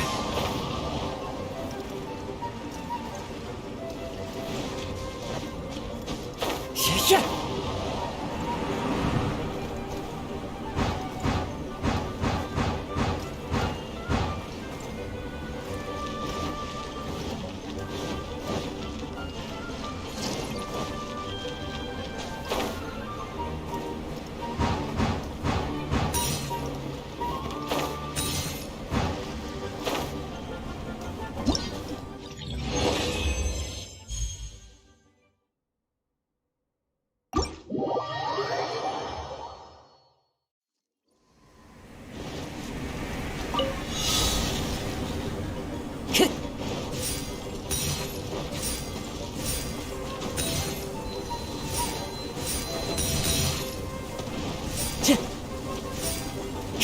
Time to go. Time to go.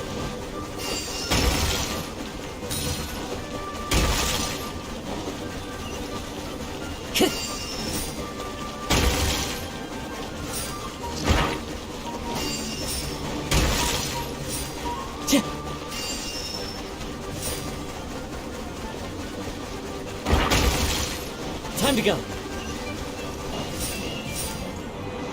Follow the wind.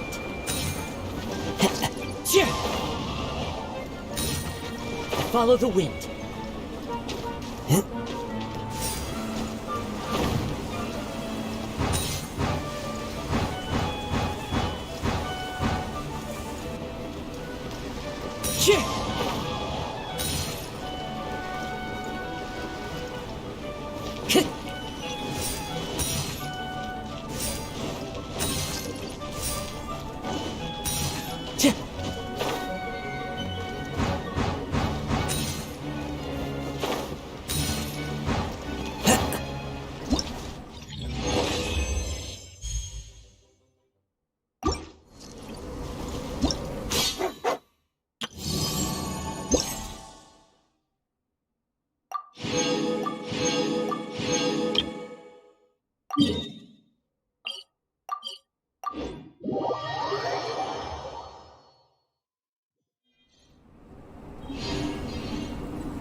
This is the end.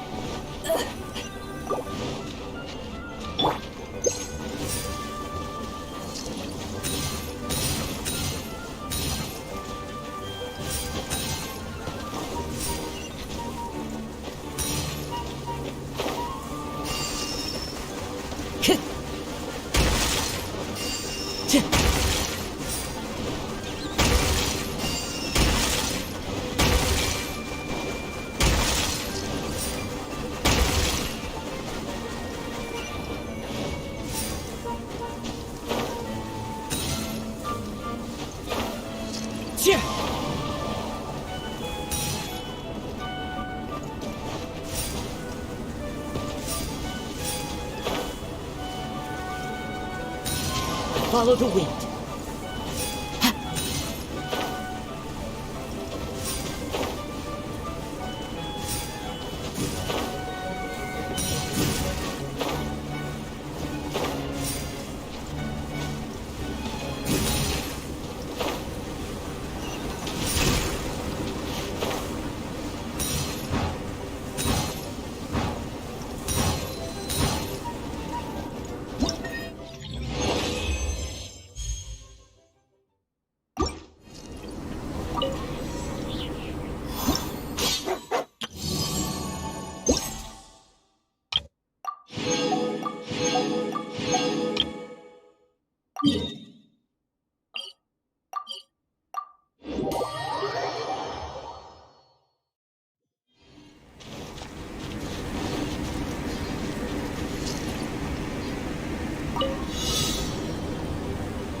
Into the wind.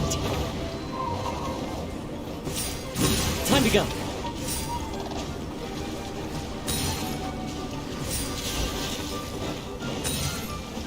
Time to go.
Time to go.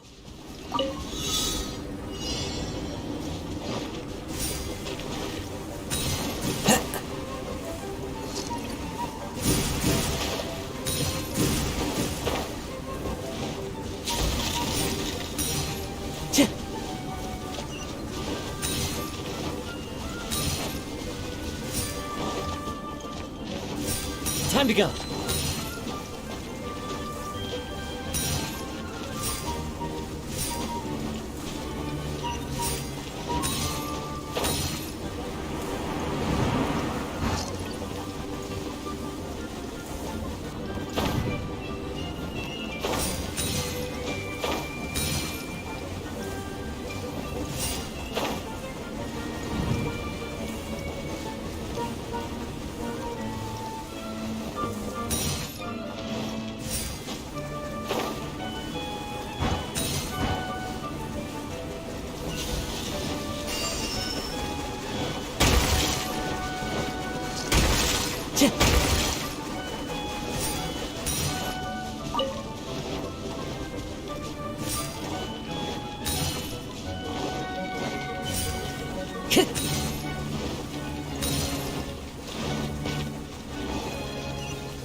Off we go!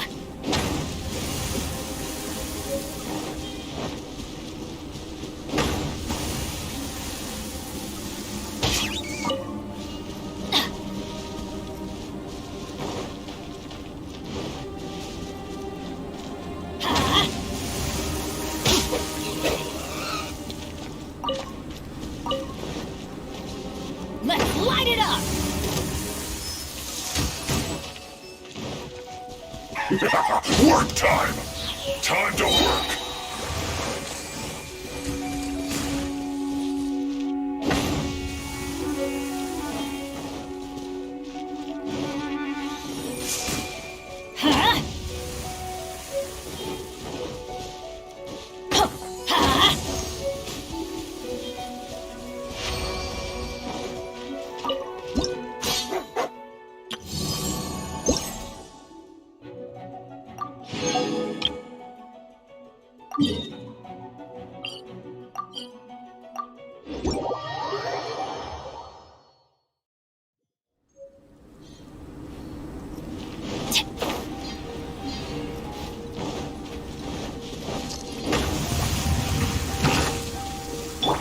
One with nature.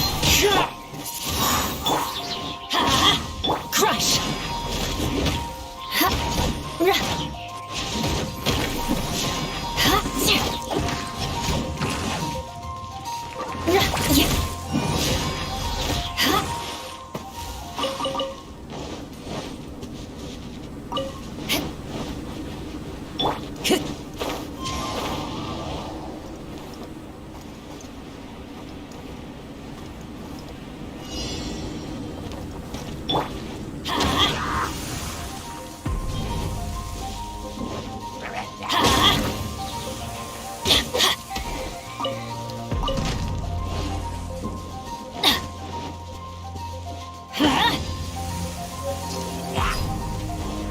Adventure time!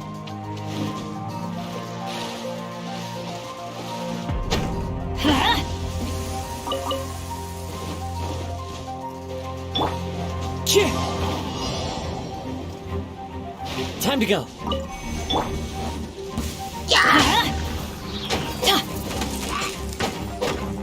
Let's light it up! Off we go!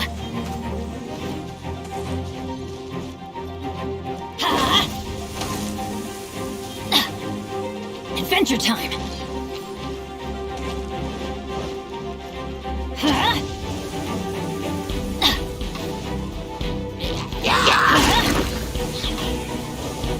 Adventure time!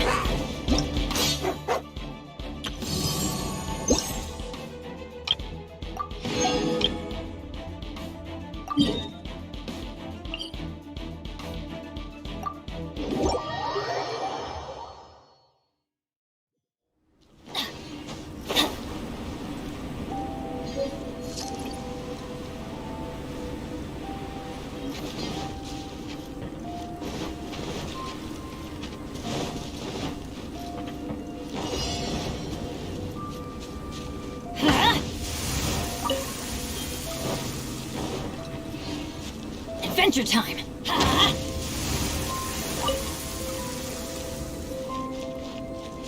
Off we go! Let's light it up!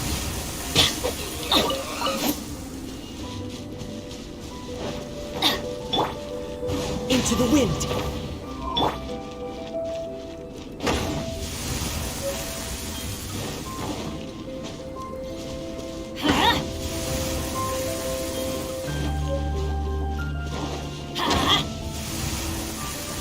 Adventure time!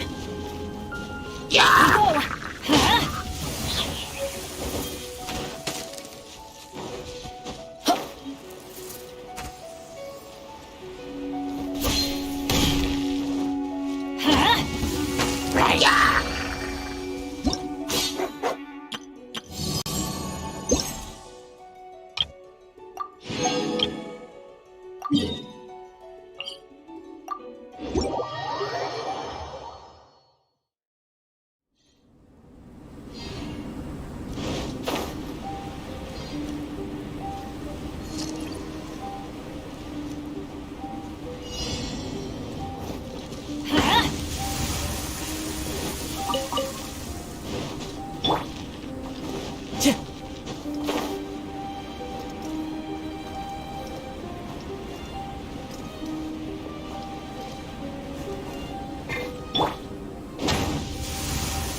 go!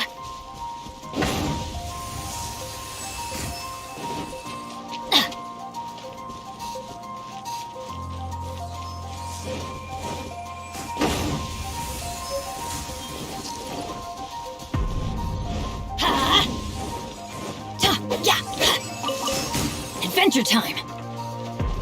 Adventure time!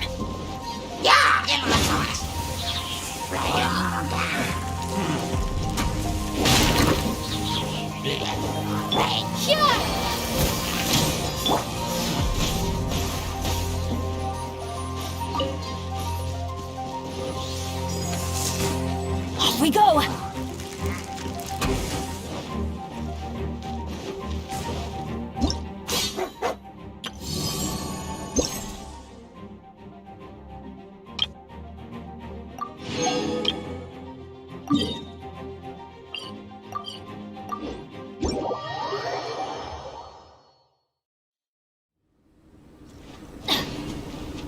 Let's light it up!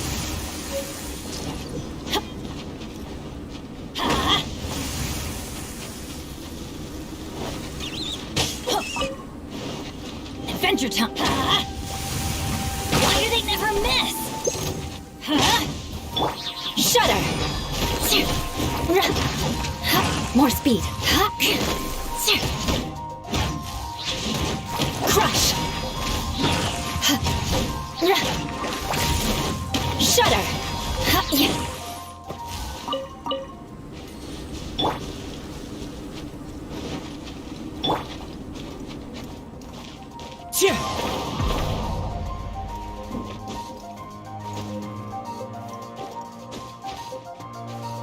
The wind knows me.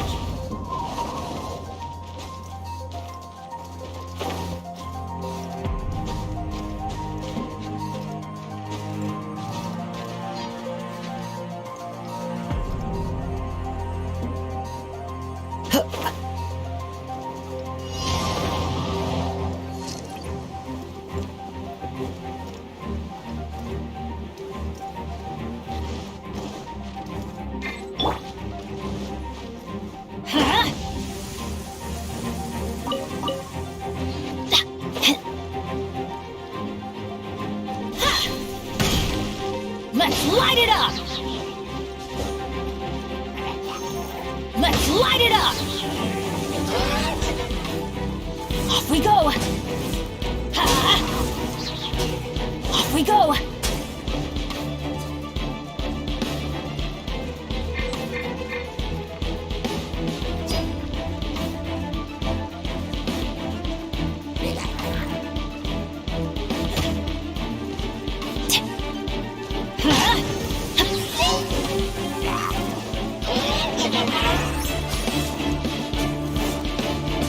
Let's light it up!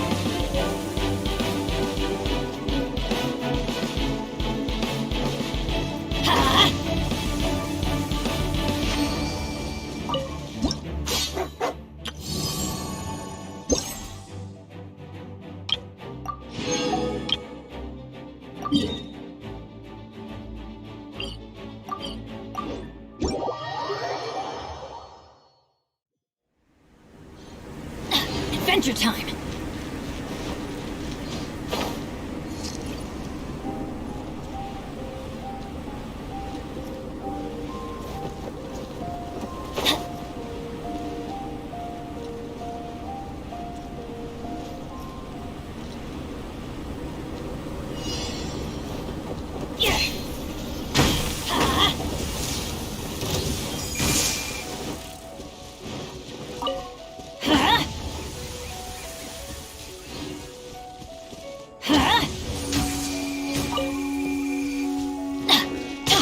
Off we go! Adventure time! Off we go!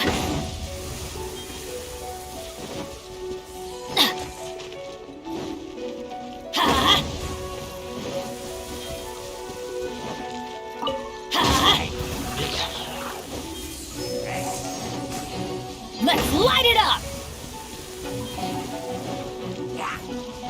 Adventure time!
up!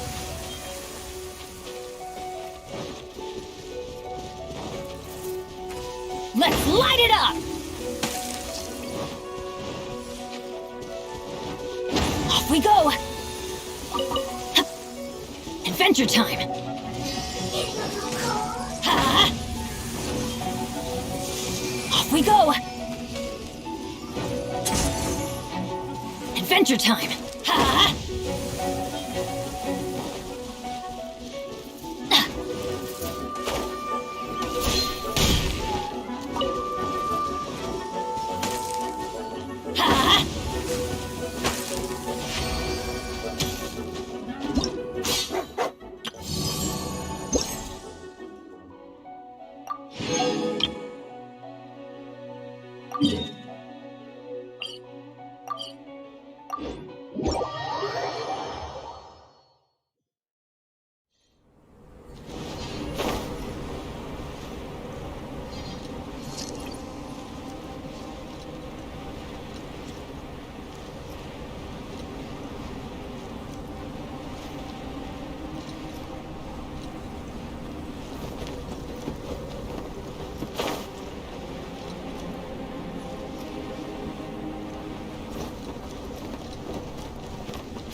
That's gonna hurt in the morning.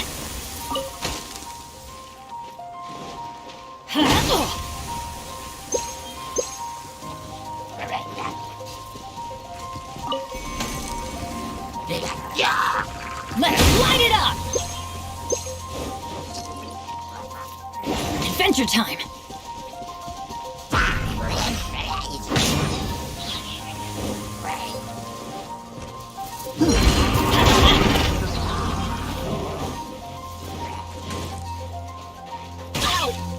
Adventure time!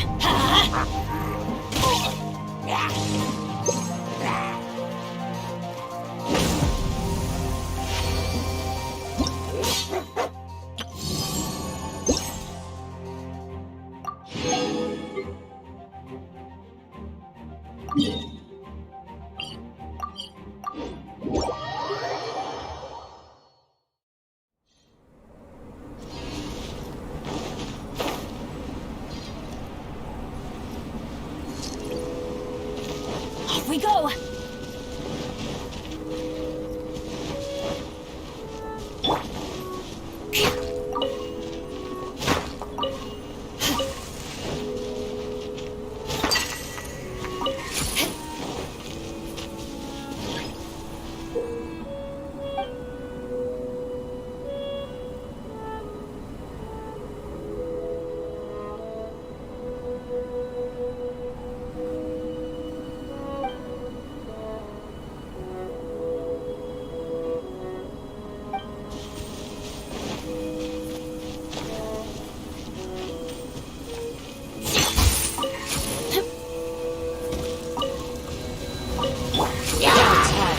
Birds call!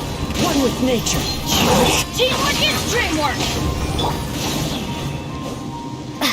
Be gone! Crush! Freeze to the core! I condemn you!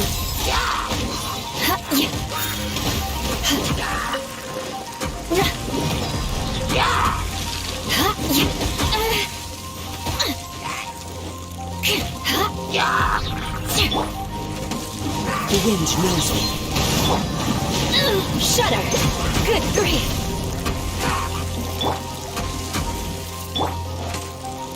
Beg for mercy! Shudder! Everybody stand back! Beg for mercy! Vengeance will be mine! Crush! More speed.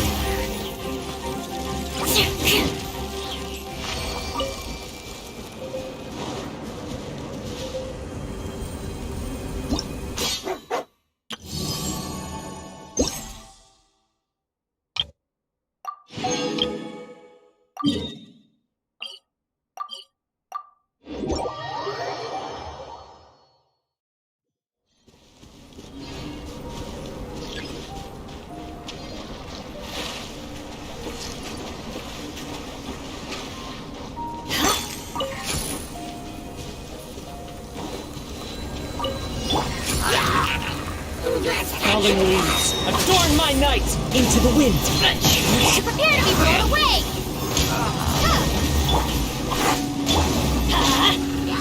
Shudder! Freeze to the core! Rack and ruin!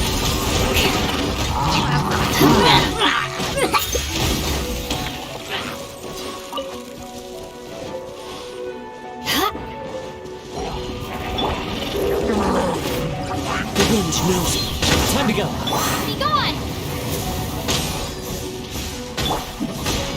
I'm going in! Beg for mercy.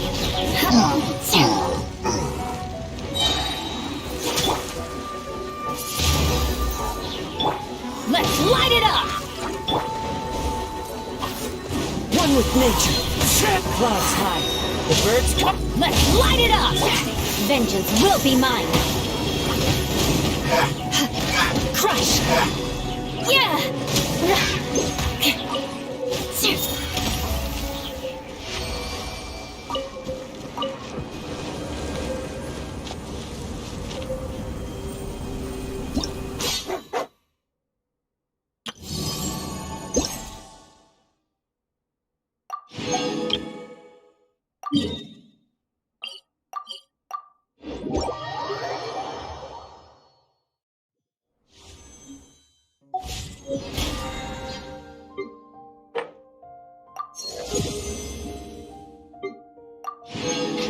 Aristocratic etiquette is all just for show.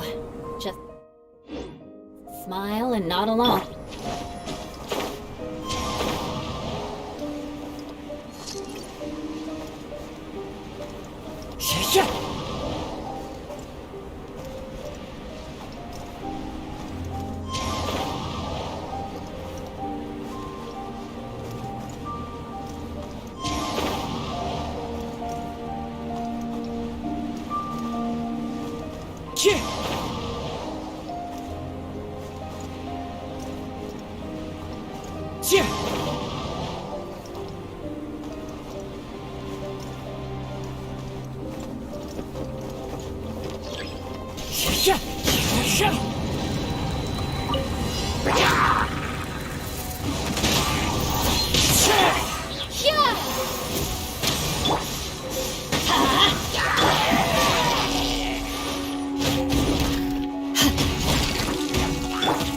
The wind knows me.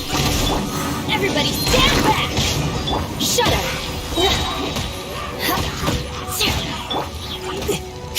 Into the wind. Beg for mercy. Freeze to the core. I condemn you. More speed. Falling leaves, adorn my...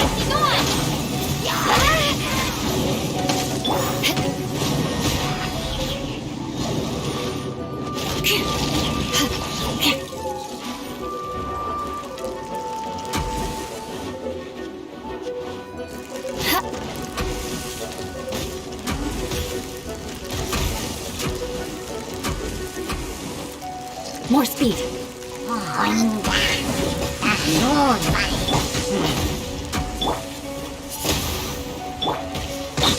Let's light it up! Shut it!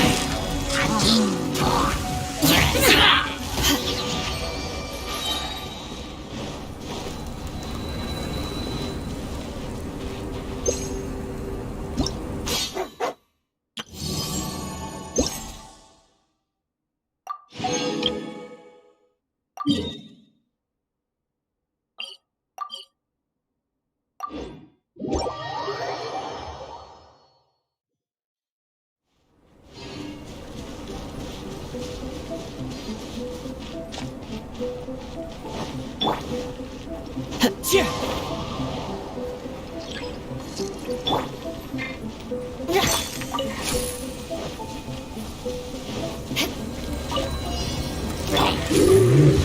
with nature. Teamwork is dreamwork! Crush! Flood of frost!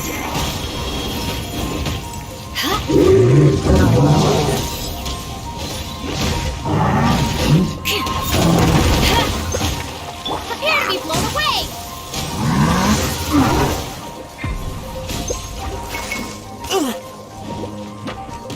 Into the wind.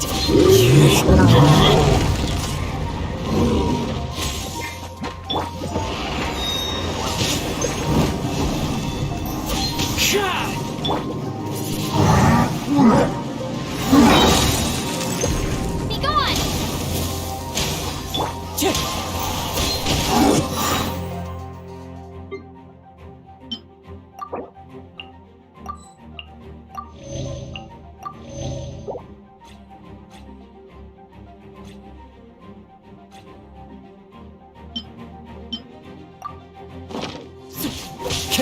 Everybody stand back!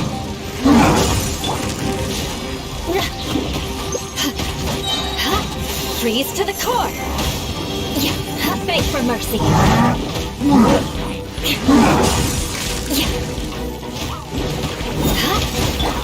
The wind knows me.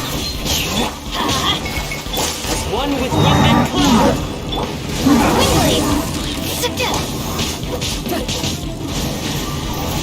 Prepare to be blown away!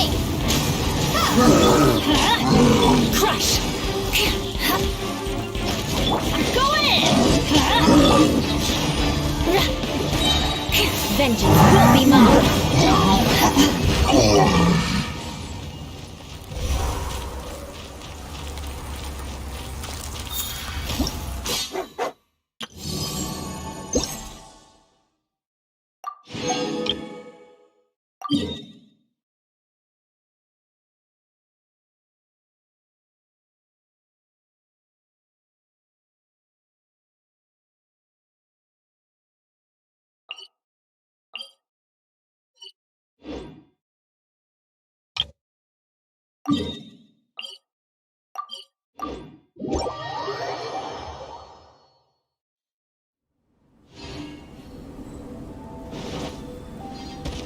More speed.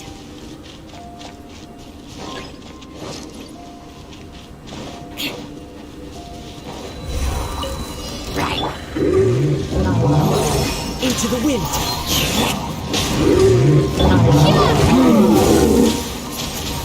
Shudder! Fallen leaves, adorn my night. The wind knows me. Beg for mercy!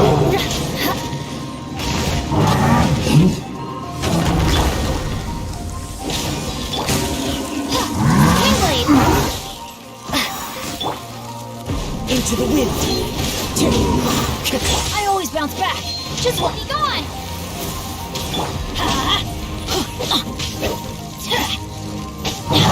Shudder! One with nature. Flood of frost!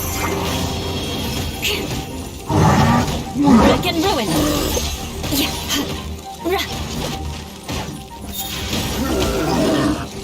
Clouds high. The birds call. The wind knows me. Teamwork is dreamwork! Prepare to be blown away! One with nature. Crush!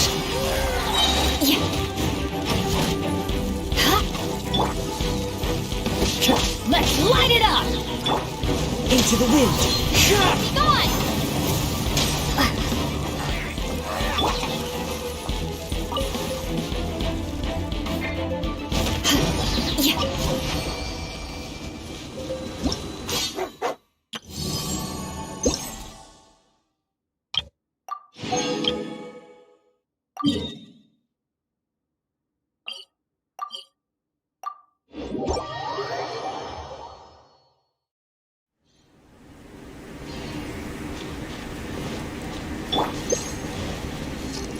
More speed.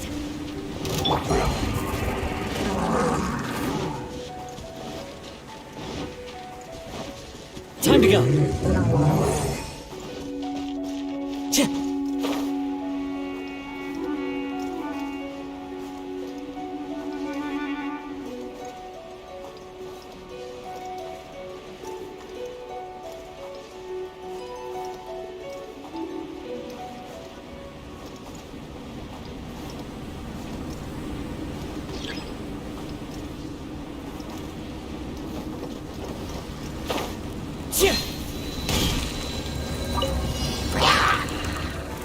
The wind knows me. As one with wind and cloud. Shudder!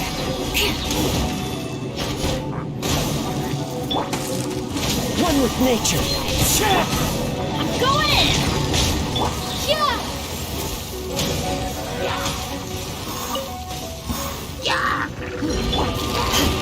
Vengeance will be mine!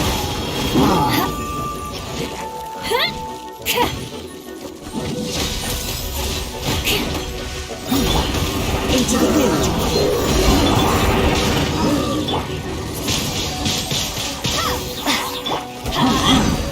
Be gone!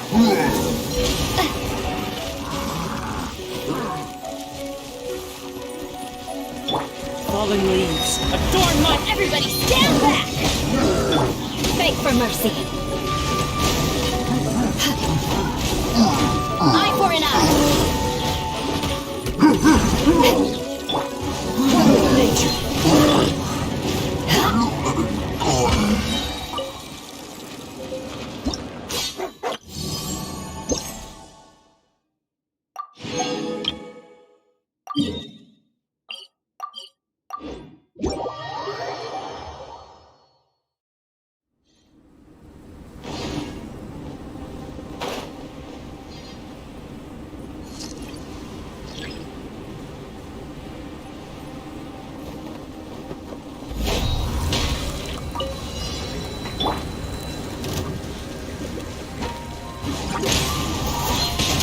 Let's light it up! Shudder!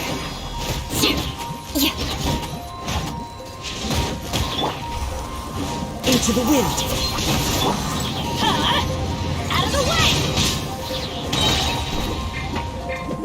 Prepare to be blown away!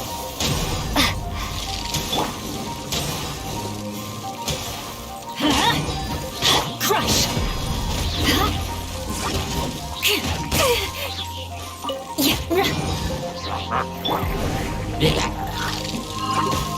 The wind knows me. Teamwork is dreamwork! As one with wind and cloud. Into the wind. Shudder! Good grief! Freeze to the core! The odds are against us. I condemn you!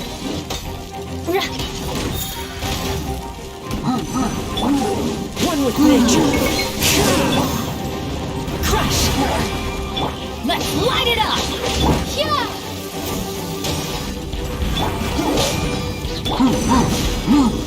Everybody stand back! Beg for mercy.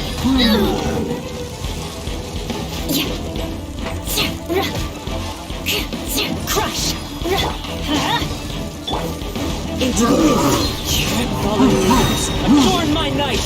Shudder!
More speed.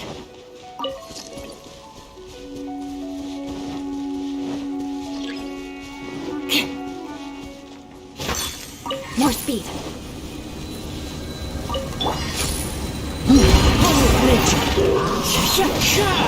Be gone!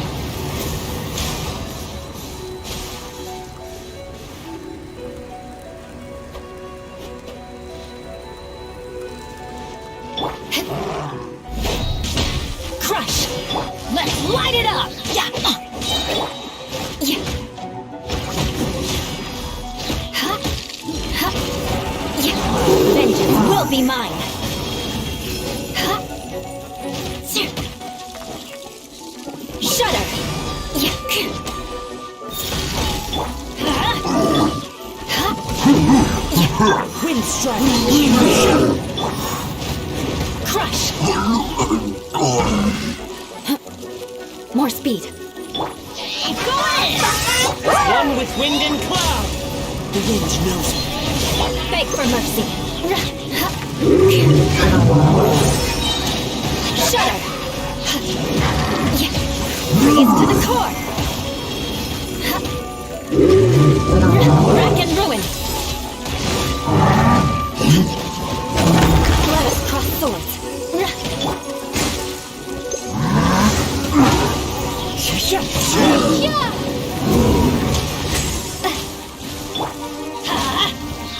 Crush! Into the wind.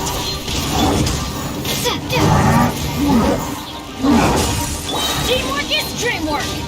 Fallen leaves, adorn my night. Prepare to be blown away! Shudder! Blood of frost! Eye for an eye!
More speed.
More speed.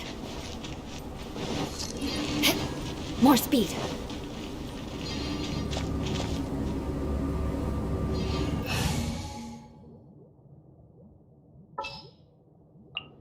Ta-da! Clee's here.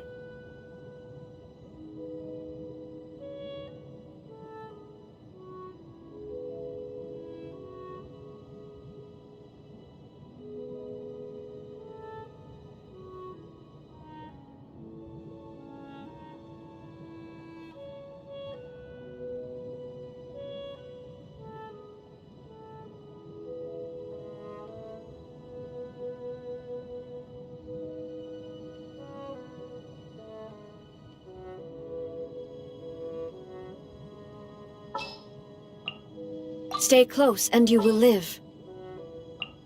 Behold, the Prinzessin der Verurteilung.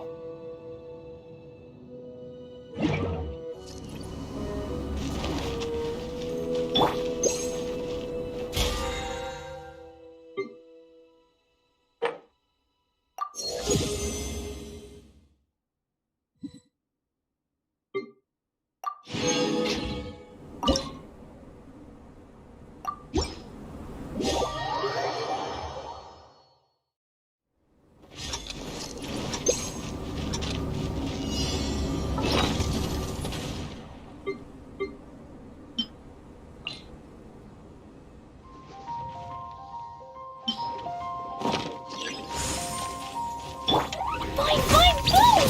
Boom! Yep, ta-ta-da!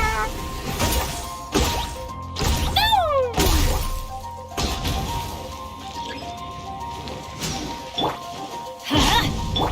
Jumpy, jumpy, go!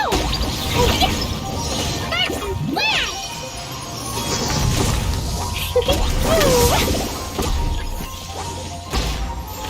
La la la! Woo! Pew! I'm going in!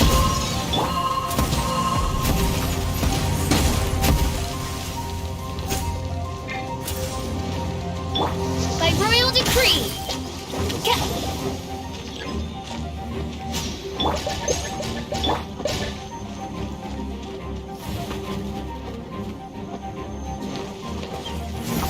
Boing, boing, boom!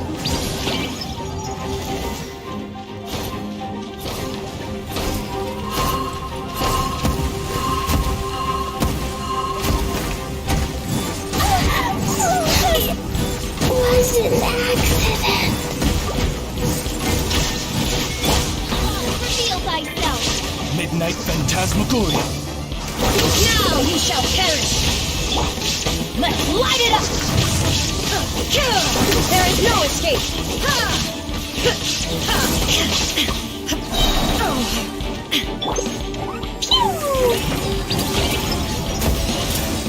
Jumpy, jumpy, go! Oh, yeah! Blazing delight! Boom!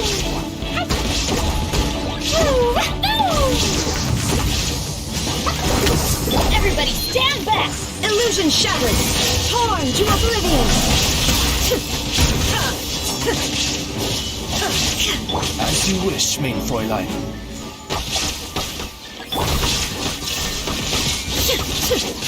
Let's light it up!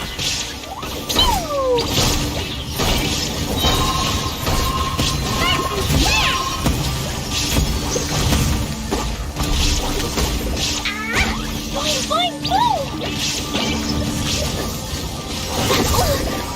Yeah! Woo! Teamwork is dreamwork! By royal decree! Shadow Raven, let night fall! Now you shall perish!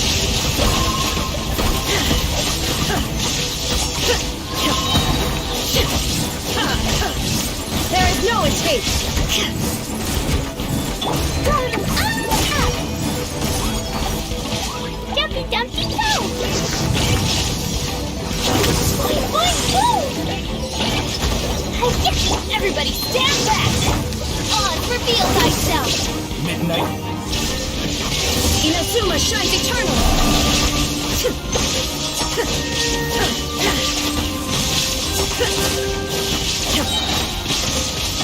Illusion shattered! Blazing delight! As you wish, mein Fräulein. Now you shall perish!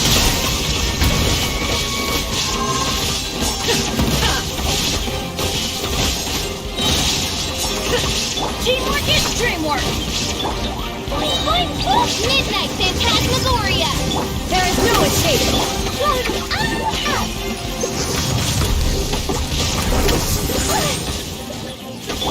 Inazuma shines eternal! Shine down!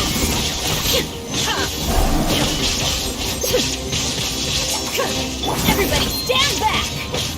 Shadow Raven, let night fall!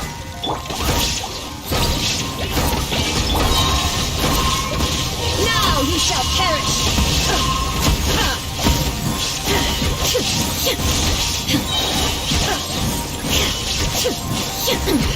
Insolent! Illusion shut! Midnight Phantasmagoria!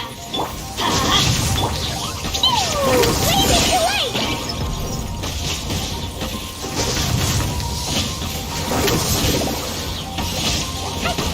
I'm going in! Midnight Phantasmagoria. Torn to oblivion!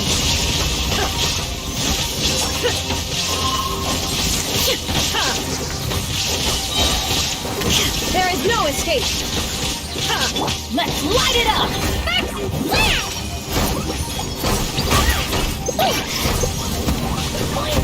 Teamwork is dreamwork! Wings of darkness, come! Inazuma shines eternal!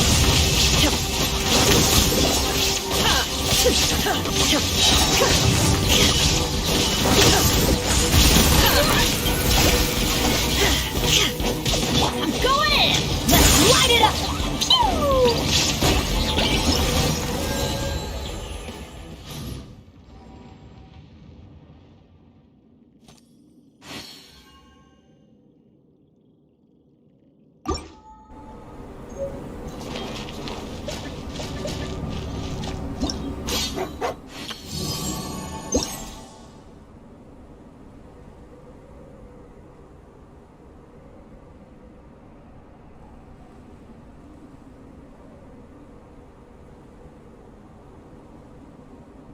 Explosion inside city wall.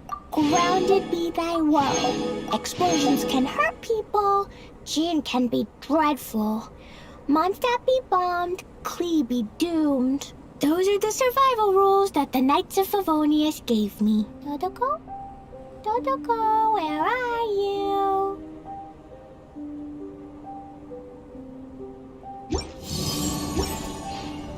Woo!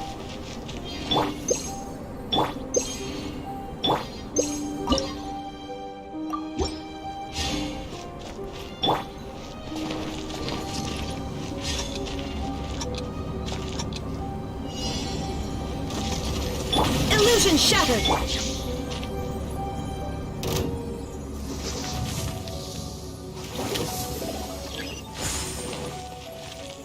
Jumpy Dumpty Toe! Blazing delight!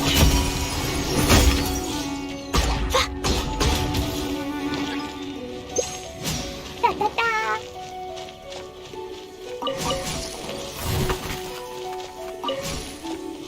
Yeah! Ooh! Pew! Shadow Raven, let night fall! Torn to oblivion! Shine down!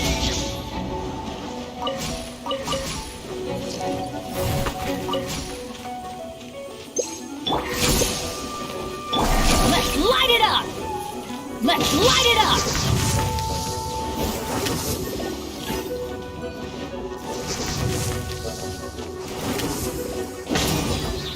By royal decree, There is no escape!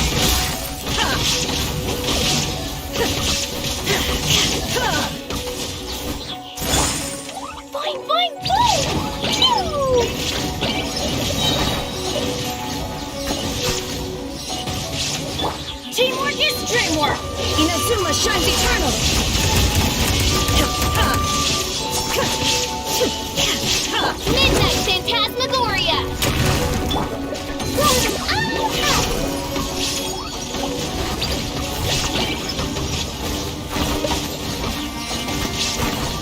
La la la. Now you shall perish! Shine down!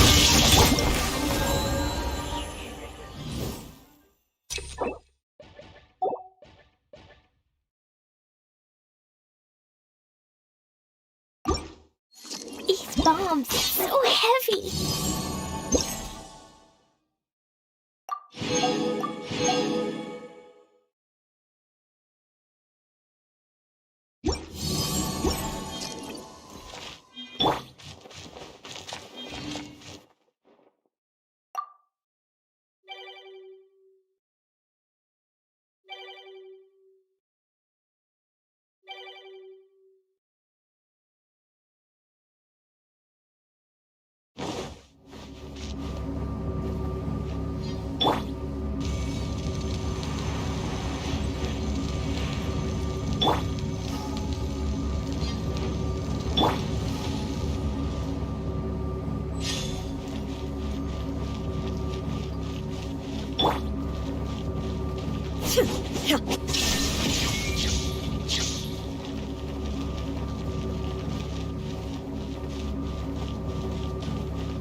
I will have order.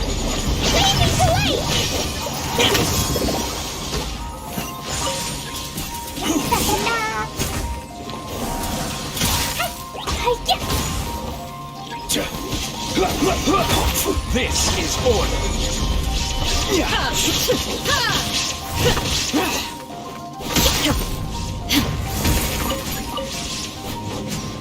Inazuma shines eternal! There is no escape! Max and blast! Boing, boing, boom!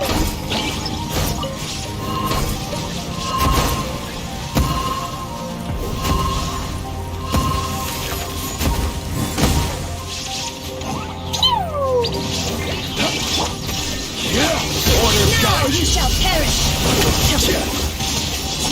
Disappear. Here. Illusion shattered!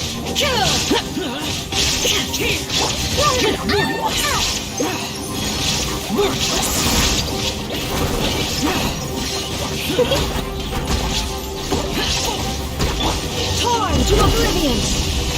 Shine down! Solidified.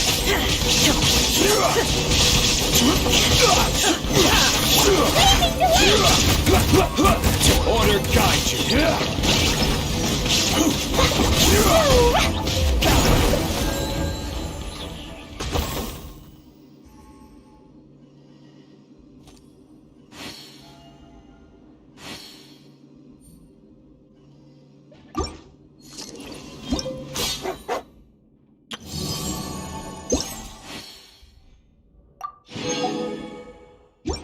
These bombs so...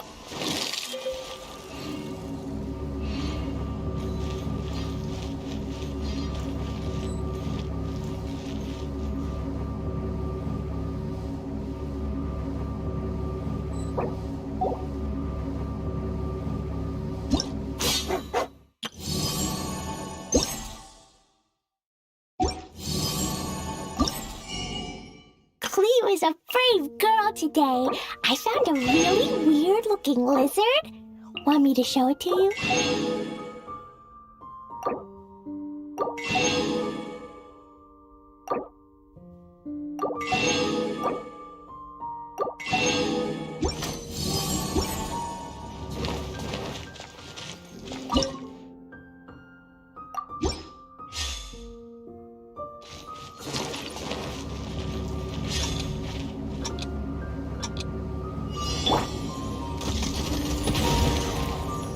Illusion shattered!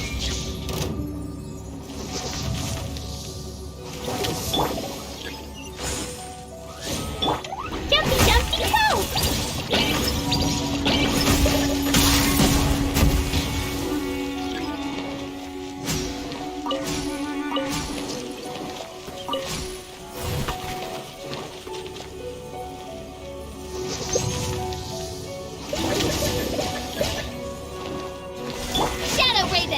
Let night fall!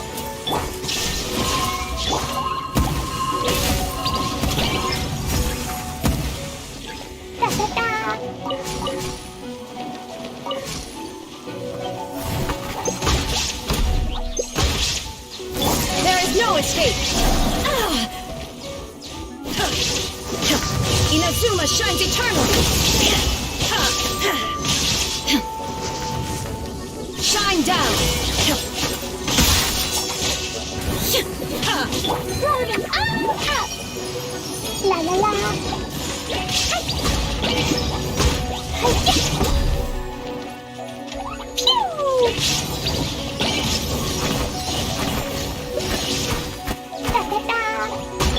Now you shall perish! Go in. That's that. Woo. That really hurt.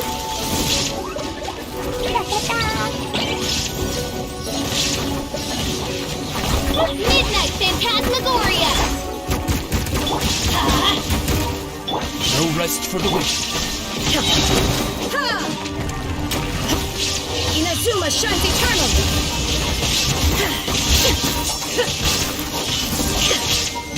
Blazing delight. Woo. Boing boing boom.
Now you shall perish! Speed of light!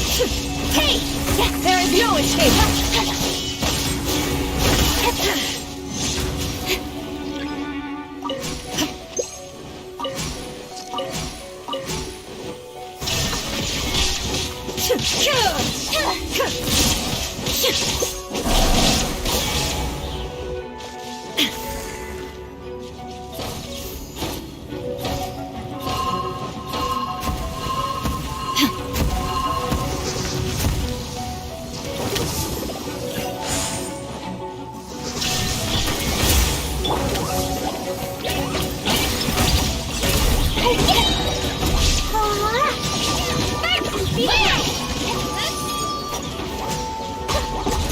La la la.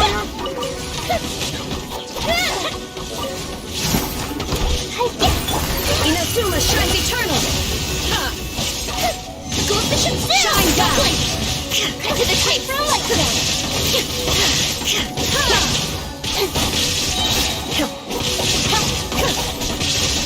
There is no escape! Torn to oblivion! Speed of light! Shine down! Nowhere to hide!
There is no escape!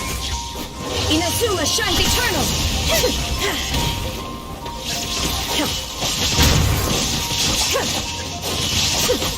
Illusion shattered!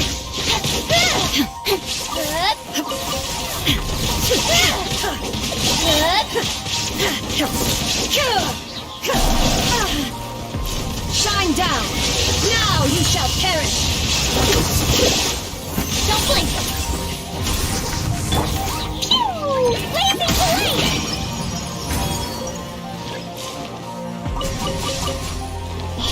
Jumping down Cut to the chase!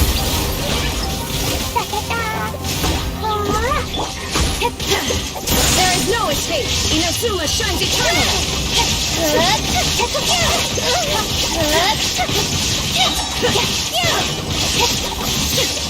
Illusion shattered! Good work!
The world remains constant over the centuries.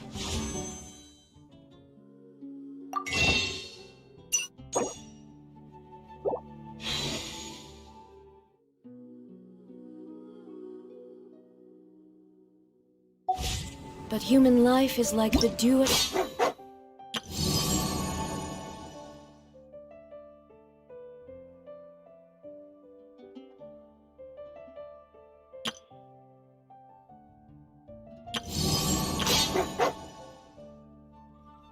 Stone, or a bubble rising through water. Transitory. Welcome. How can I help you? Ancient alchemy truly is